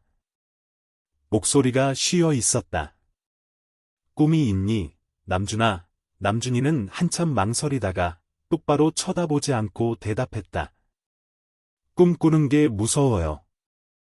누나가 더 힘들어질까봐. 내가 가면 누가 누나 물 데워주고, 누가 모기장 기워주고, 누가 누나 이야기 들어줘요. 하늘이는 웃었다. 짧지만 느리게 떨어지는 웃음소리였다. 그녀는 아이의 손을 끌어당겨 지난주에 만들어둔 작은 천 주머니에 넣었다. 안에는 붉은 실로 서툰 글씨가 수놓인 낡은 손수건이 들어있었다. 어디를 가든 돌아올 길을 기억하렴. 남준이는 고개를 숙였고 눈물이 누나의 손목을 적셨다. 누나는 내 얼굴을 못 보지만 내가 그곳에서 하는 좋은 일들 속에서 널 볼 거야. 하늘이가 꿈의 갈림길에 선 유일한 동생에게 축복을 빌듯 속삭였다. 아이가 시험을 치르고 몇 주 후 전액 장학금으로 5년간 프랑스에서 공부할 수 있다는 합격 통지서가 왔다. 합격 통지서를 받은 날, 남준이는 아무에게도 말하지 않고 그저 편지를 하늘이의 침대 위에 놓고 밤늦도록 그 자리에 앉아 있었다. 귀한이는 실내 선생님으로부터 소식을 듣고도 모르는 척했지만 몰래 하늘로 날아오르는 비행기 2대를 그린 볼품없는 카드를 만들었다. 아래에는 3사람의 작은 이름, 남준, 귀한, 하늘과 함께 익숙한 움막이 그려져 있었다. 그날 밤, 남준이는 몇 년 만에 처음으로 하늘이를 안았다. 누나를 일으켜 세우기 위해 아는 것도, 추워서 아는 것도 아니었다. 마음속에서 무언가 터질 것 같았기 때문이었다. 내 빛을 누나의 어둠과 바꾸고 싶지 않아요. 하늘이는 아무 말도 하지 않았다. 그저 한 손으로는 남준이의 머리를 쓰다듬고 다른 한 손으로는 수놓인 손수건을 더듬었다. 내가 두려워하는 거 알아. 하지만 그 빛이 충분히 강하다면 누나가 있는 곳까지 비출 수 있을 거야. 내가 가서 누나가 키워낸 빛을 한번 볼 수 있게 해줘. 그 순간 남준이는 깨달았다. 어떤 사랑은 곁에 두는 것이 아니라 길을 밝히기 위해 켜두어야 한다는 것을. 그날 밤, 몇 년 만에 처음으로 3사람 모두 잠들지 못했다. 귀한이는 남준이의 팔에 머리를 괴고 눈을 부릅뜬 채 아무 말도 하지 않았다. 하늘이는 옆으로 누워 심장은 느리지만 강하게 뛰는 가슴에 손을 얹고 있었다. 그리고 그 침묵 속에서 아직 쓰이지 않은 종이처럼 하얀 꿈이 땀과 눈물, 그리고 사랑으로 물들기 시작했다. 파리 외곽대학 기숙사에 살짝 열린 철문이 겨울바람에 가볍게 흔들렸다. 남준이는 그 문 앞에 서 있었다. 손에 든 작은 청 가방은 녹은 눈과 너무 오랫동안 꽉 쥔 손바닥 땀으로 일부 젖어 있었다. 가방 안에는 어디를 가든 돌아올 길을 기억하렴이라는 서툰 자수가 놓인 낡은 손수건이 들어 있었다. 남준이는 그 글자 위에 손을 얹고 낯선 땅에서 숨을 고르는 듯했다. 평생 처음으로 남준이는 눈을 보았다. 하얗고 살을 애는 듯 차갑고 조용했다. 고향의 비와는 달랐다. 떨어지는 소리가 있고 젖은 흙냄새가 있고 뜨거운 숯불 옆에서 하늘 누나가 작게 부르던 소리가 있었다. 눈이 머리카락에 떨어져 옷 위에 쌓였지만 남준이는 서둘러 털어내지 않았다. 마치 마음이 자신이 정말로 그날의 움막, 빛은 들지 않았지만 인간적인 따뜻함은 결코 꺼지지 않았던 곳을 떠났다는 것을 깨달을 수 있도록 한 방울 한 방울 천천히 녹게 내버려 두었다. 기숙사 방은 작고 단순했지만 충분히 따뜻했다. 책상 위에는 온통 프랑스어로 된 두꺼운 교재가 놓여 있어 남준이를 어지럽게 만들었다. 그는 밤에는 공부하고 낮에는 어학 보충 수업에 참여했다. 같은 반 친구들은 여러 나라에서 왔지만 그가 베트남의 비 새는 움막 구석에서 흰죽과 점자로 살았던 아이라는 것을 아는 사람은 거의 없었다. 남준이는 하늘 누나가 보낸 손편지를 베개 밑에 숨겨두었다. 매주 비록 시각장애인용 타자기로 찍은 짧은 몇 줄이라도 하늘이는 편지를 보냈다. 누나는 잘 먹고 있다. 너는 공부 열심히 하고 모자 꼭 쓰고 다녀라. 거기는 우리 고향보다 훨씬 춥겠지. 어느 날 쉬는 시간에 남준이는 텅 빈 복도 옆에 앉아 고향에서 막 받은 편지를 펼쳤다. 점자가 익숙한 줄을 따라 튀어나와 있었다.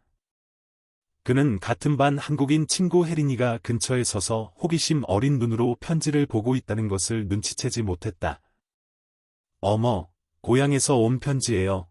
혜린이가 마치 남준이를 놀라게 할까봐 두려운 듯 부드러운 한국말로 물었다. 남준이는 당황하며 고개를 들었다.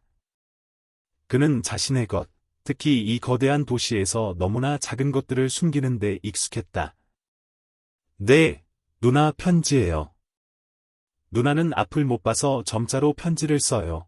혜린이는 남준이 옆에 앉아 더 이상 묻지 않았다. 잠시 후, 그녀는 조용히 말했다. 여기서는 손편지를 쓰는 습관을 가진 사람이 거의 없어요. 특히 점자 편지는 처음 봐요. 남준이는 대답하지 않았다. 그는 가방에서 손수건을 꺼내 혜린이에게 보여주었다. 우리 누나가 수놓은 거예요. 보고 싶을까 봐 가지고 다녀요. 혜린이는 웃었다. 그럼 누군가 당신을 아주 많이 사랑하나 보네요. 몇 주 만에 처음으로 남준이는 마음이 가벼워지는 것을 느꼈다. 그날 이후로 혜린이는 파리에서 그의 첫 번째 친구가 되었다. 두 사람은 자주 함께 공부했고, 그녀는 그의 발음 교정을 도와주었고, 남준이는 혜린이의 계산 문제를 고쳐주었다. 타지에서의 우정은 너무 많은 것을 털어놓을 필요 없이 자연스럽게 피어났다. 어느 겨울 오후, 보조공학 분야 지도 교수인 브레몽 교수가 남준이를 사무실로 불렀다. 자네 서류를 읽어봤네. 성적은 좋지만 특별히 생각해둔 주제가 있는지 묻고 싶네. 자네 삶에서 비롯된 것 말일세. 남준이는 오랫동안 침묵하다가 말했다. 저는 어둠 속에서 자랐습니다. 눈의 어둠이 아니라 가난과 편견, 그리고 버려짐의 어둠 속에서요. 보지는 못하지만 삶을 느낄 수 있는 사람들을 위해 무언가를 하고 싶습니다. 교수는 고개를 끄덕였다. 그렇다면 시각장애인이 자신 있게 걸을 수 있게 하는 것에 대해 생각해보게. 단지 지팡이가 아니라 보이지 않는 빛 말일세. 그날 밤 남준이는 잠들지 못했다. 그는 손목시계처럼 작고 가벼운 장치에 대한 첫 아이디어를 구상했다. 바람, 소리, 진동을 통해 주변 공간을 감지할 수 있는 장치였다. 아이디어는 아직 모호했지만 남준이의 머릿속에는 하늘 누나가 움막 안에서 한 걸음 한 걸음 더듬으며 금 간 곳을 만지면서도 마치 온 세상을 보는 듯 미소 짓던 모습이 떠올랐다. 바람 감지 팔찌라는 이름이 거기서 나왔다. 그는 연구에 착수했고 자료를 빌리고 파리의 시각장애인 지원센터를 방문해 듣고 기록하고 실험했다. 혜린이는 모형 제작을 도왔다. 브레몽 교수는 남준이를 국제연구생 그룹에 소개해 주었다.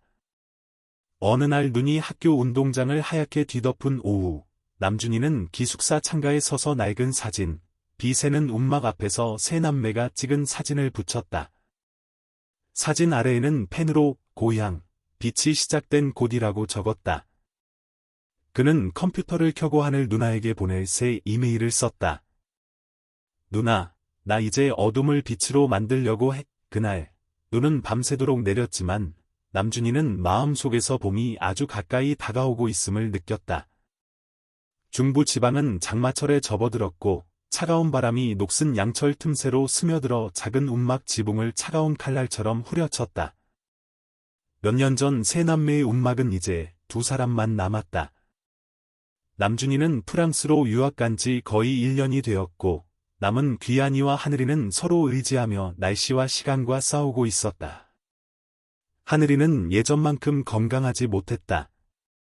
남준이를 공항에 배웅한 날 이후로 그녀는 자주 마른 기침을 했고 가끔 무언가를 하다가 갑자기 쓰러지기도 했지만 단 한 번도 불평하거나 약한 모습을 보이지 않았다.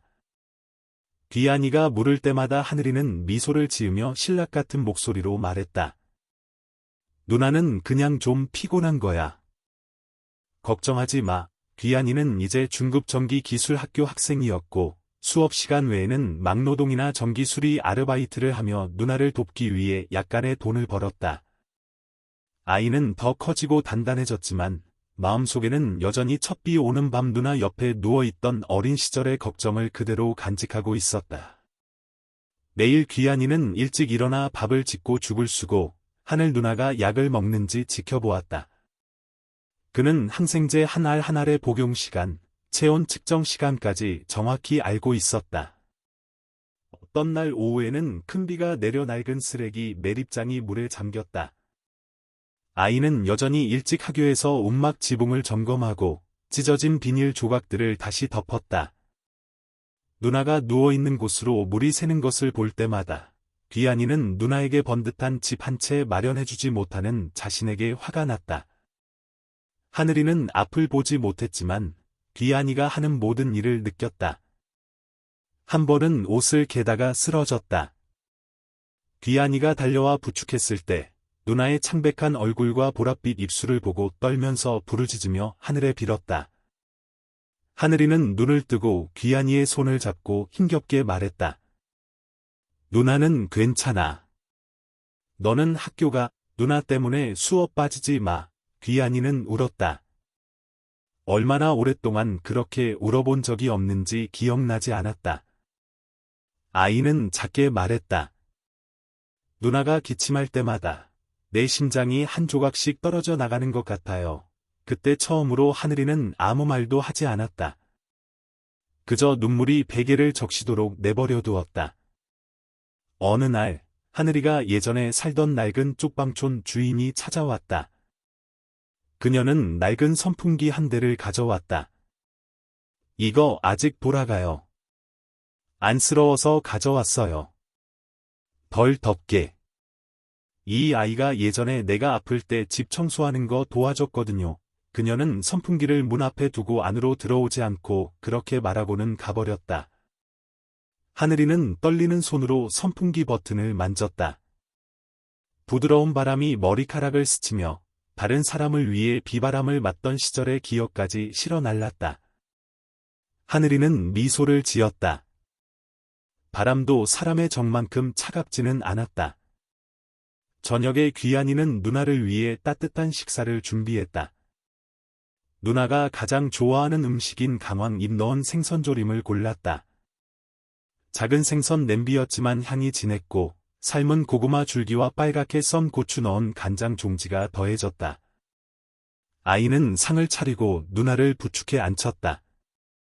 하늘이는 목이 아팠지만 한 입 한 입에서 삼켰다. 맛있어요, 누나, 귀한이가 물었다. 설날처럼 맛있네, 하늘이가 대답했다. 그 말에 두 사람 모두 웃음을 터뜨렸다. 사실 몇 년 동안 그들은 제대로 된 설날을 보내지 못했다. 하지만 그 순간 미소는 가장 귀한 선물이었다. 그러나 기쁨은 짧았다.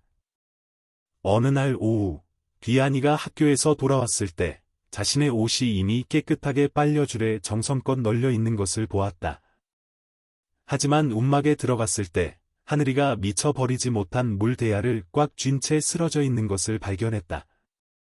얼굴은 창백했고 숨결은 공기 속으로 사라질 듯 희미했다. 귀한이는 정신없이 사람을 부르러 뛰어갔고 다행히 구급차가 제때 도착해 하늘이를 국립병원으로 이송했다. 아이는 길 내내 누나의 손을 잡고 따라갔고 눈물은 멈추지 않았다. 병실에서 하늘이는 힘겹게 눈을 떴다. 귀한이는 가까이 다가가 누나의 손을 꽉 잡고 아주 작게 말했다. 이제 제가 다 짊어질게요. 누나는 그냥 숨 쉬고 웃기만 하면 돼요. 그 말에 옆에 있던 의사마저 목이 메었다. 하늘이는 입술을 움직였지만 아무 말도 하지 못하고 살짝 고개를 끄덕였다. 귀한이는 며칠 동안 병원을 떠나지 않았다. 약을 사고, 죽을 쓰고, 병상 옆에서 공부했다. 사람들은 그가 친동생인지 아들인지 물었지만 귀한이는 그저 웃으며 그냥 누나 동생이에요. 하지만 제 평생이죠, 라고 말했다. 하늘이는 퇴원했지만 건강은 많이 약해졌다. 귀한이는 막노동을 그만두고 누나를 돌볼 시간을 더 내기 위해 작은 전기가게에서 아르바이트를 하기로 결정했다. 어느 날, 아이는 몰래 부엌에 들어가 직접 팥빙수를 만들었다. 어릴 적 귀한이가 열이 났을 때 하늘이가 만들어 주었던 음식이었다. 그날은 비가 왔고 하늘이는 숟가락으로 팥빙수를 떠서 아이에게 먹여주며 고향의 자장가를 불러주었다. 귀한이가 팥빙수 그릇을 내밀자 하늘이는 손으로 더듬었다. 향긋한 냄새에 그녀는 목이 메었다.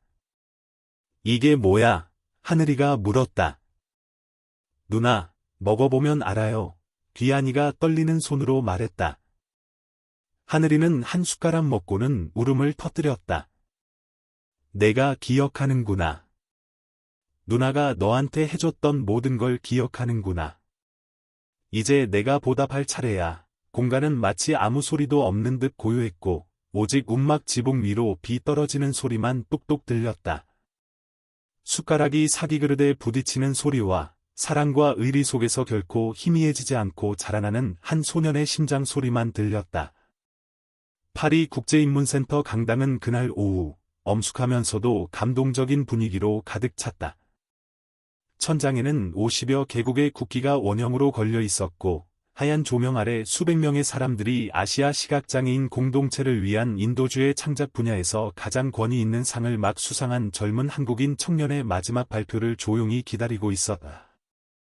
몇 년 전 쓰레기 매립장 옆 움막 뒤에서 누더기 옷을 입고 서 있던 청년 남주는 이제 시각장애인용 감지 장치 분야의 최고 기술자 중 한 명이 되어 있었다.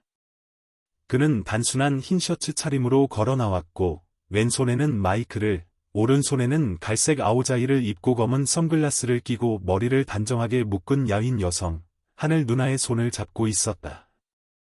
남준이가 고개를 숙여 인사하고 프랑스어로 목소리를 높이자 강당은 조용해졌다. 안녕하십니까? 제 이름은 남준입니다. 그리고 아마 이 방에 계신 누구도 들어본 적 없는 이야기로 시작하려 합니다. 왜냐하면 그것은 자신에 대해 결코 목소리를 내지 않는 한 사람에 대한 이야기이기 때문입니다. 남준이는 잠시 말을 멈추고 귀한이가 하늘 누나의 손을 부드럽게 잡아 무대 위치를 알려주고 있는 앞줄 여성에게 시선을 돌렸다. 그분은 제 누나입니다. 그가 한국말로 말하고는 프랑스어로 번역을 이어갔다. 누나는 빛을 보지 못하지만 저를 처음으로 봐주신 분입니다.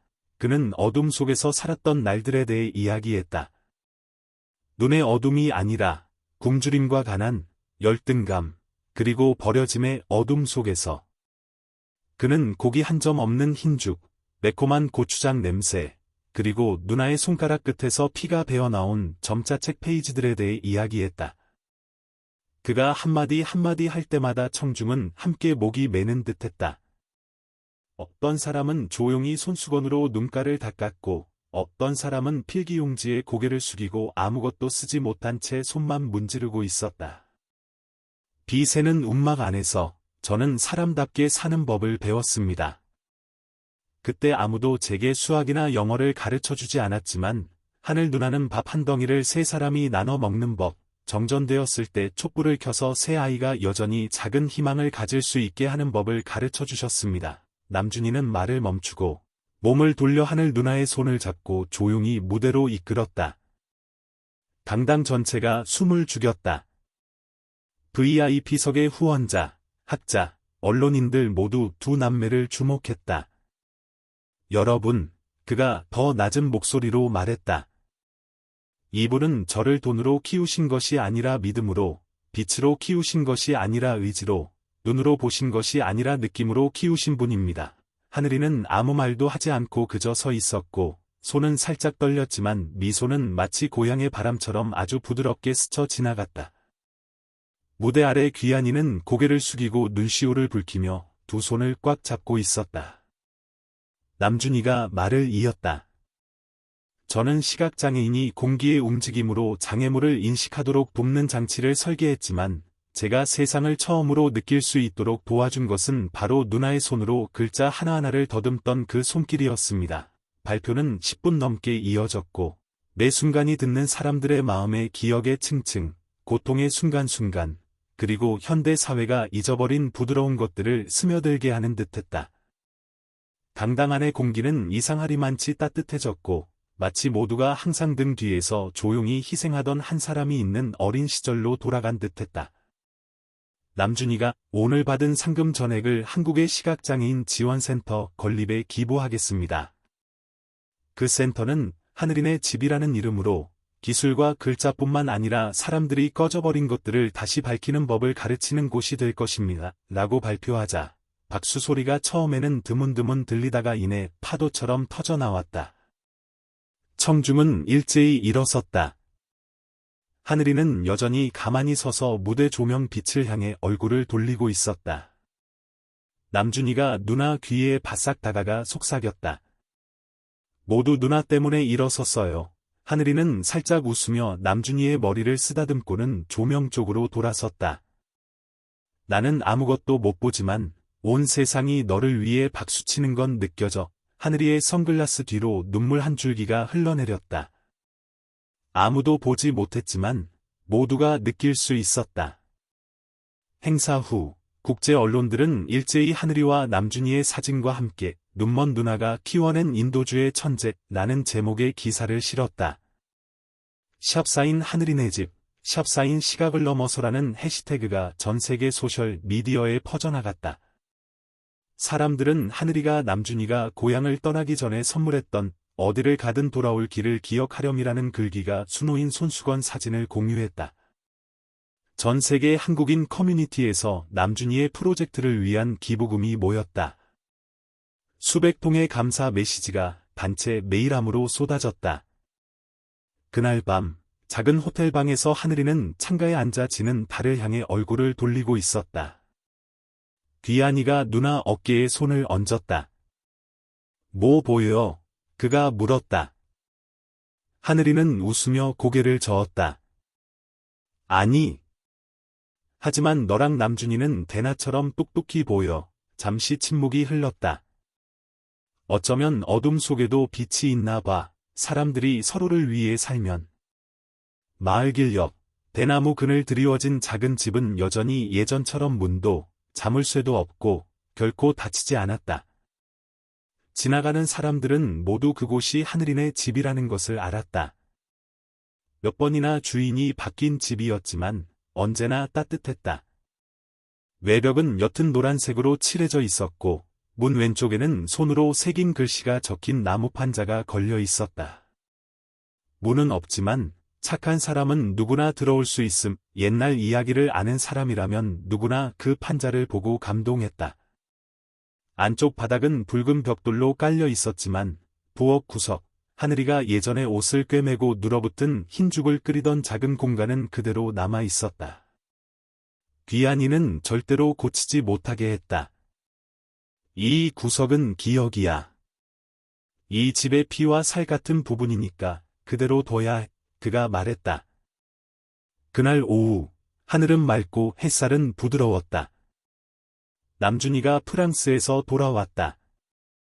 여행 가방은 무겁지 않았지만 손에는 작은 상자를 꽉 쥐고 있었다. 그것은 그의 첫 번째 제품, 초음파와 손목의 가벼운 진동을 통해 시각장애인이 장애물을 감지하도록 돕는 음향 감지 팔찌였다. 누나, 가만히 있어요. 남준이가 십수년 전, 아직 글자 읽기를 더듬거리던 어린아이였을 때처럼 부드러운 목소리로 말했다. 하늘이는 웃으며 남준이가 팔찌를 손목에 채워주도록 가만히 있었다. 이제 손을 앞으로 조금 내밀어 보세요. 남준이가 안내했다. 똑 하는 작은 소리가 울리는 동시에 팔찌에서 가벼운 진동이 느껴졌다. 하늘이는 살짝 놀라더니 마치 옛날 밥솥에서 쌀알 떨어지는 소리처럼 웃음을 터뜨렸다. 그 소리, 계속 기억하고 있었어. 귀한이는 옆에 서서 앞치마에 손을 닦으며 돌아보며 말했다. 이거 최첨단 기술이에요, 누나. 형이 시각장애인도 시장 가고 길 건널 수 있게 만들었어요. 하늘이는 대답하지 않았다. 그저 다른 손으로 남준이의 얼굴을 만지고 귀한이 쪽으로 돌아섰다. 너희들 다 컸네. 근데 왜 아직도 움막에서 자던 시절 웃음소리처럼 들리지? 그날 저녁 식사는 마당 가운데 세 사람이 예전에 삶은 고구마를 먹던 나무 탁자 위에 차려졌다. 밥상에는 달걀 프라이, 삶은 시금치, 생강 넣고 조림 말린 생선, 그리고 빨갛게 썬 고추 넣은 간장 종지가 놓여 있었다. 귀한이는 앞치마를 두르고 밥을 펐고 남준이는 차를 따랐다. 하늘이는 여전히 예전 자리에 앉아 이미 해진 수노인 손수건을 더듬고 있었다. 이 말린 생선, 옛날에 누나가 자주 조리던 거랑 똑같네. 하늘이가 나지막이 말했다. 응, 맞아. 그때는 찌그러진 알루미늄 냄비에 국물 겨우 자작하게 졸였는데 지금은 넘칠 정도네. 남준이와 귀한이는 서로를 바라보다가 셋 다 침묵했다. 아무 말도 필요 없었다. 눈빛만으로도 그들이 지나온 날들, 부족했지만 사랑으로 가득 찼던 날들을 함께 되살리고 있다는 것을 알 수 있었다.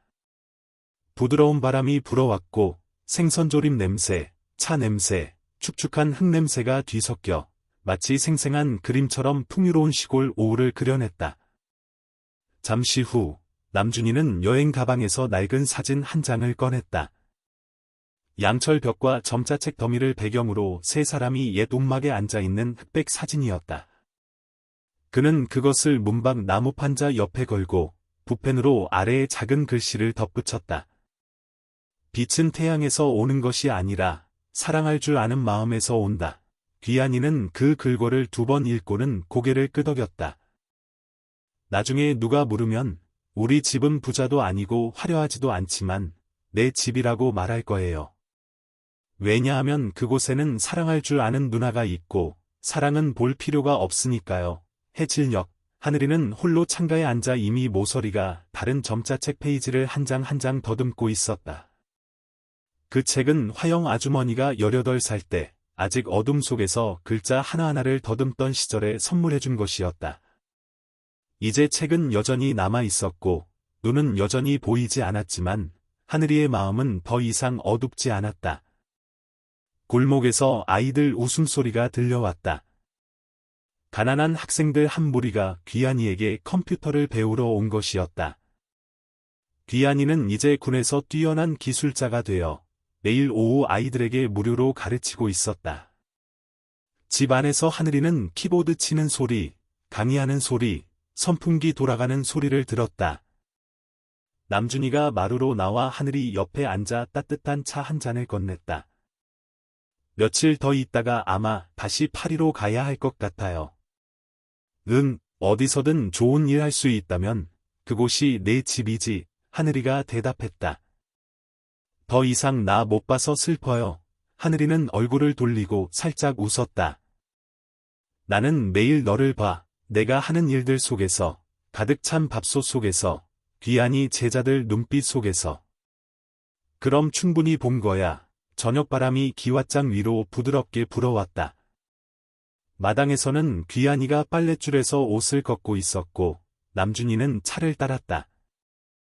하늘이는 감지 팔찌를 손으로 더듬었다.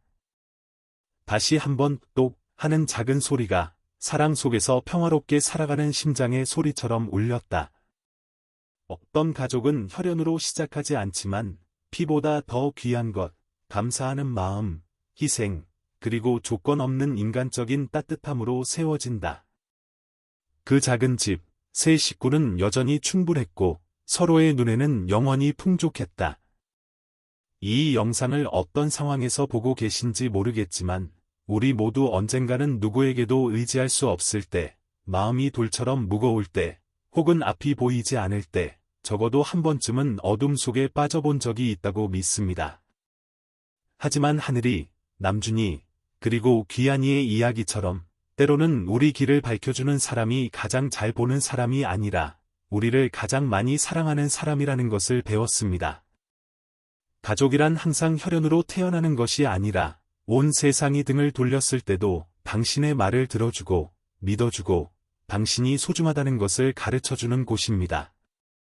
살면서 누구나 물질적으로 어려울 때가 있지만 인격까지 가난해져서는 안 됩니다. 한 아이를 키우는 것은 밥과 옷뿐만이 아니라 인간적인 따뜻함, 감사하는 마음, 그리고 보답을 바라지 않는 친절이기 때문입니다. 그리고 만약 당신이 자신만의 어둠 속에 있다면 절망하지 마세요. 어쩌면 빛은 누군가의 사랑하는 마음 속에서 당신을 기다리고 있거나 당신이 그 빛을 밝히는 사람이 되기를 기다리고 있을지도 모릅니다. 이 이야기가 당신을 위해 희생했던 누군가를 떠올리게 했다면 댓글에 숫자 1을 남겨주세요. 이 영상을 어느 도시에서 보고 계신지 정말 궁금합니다. 그리고 가족에 대해 다른 시각을 가지고 계신다면 아래 댓글로 저와 공유해주세요.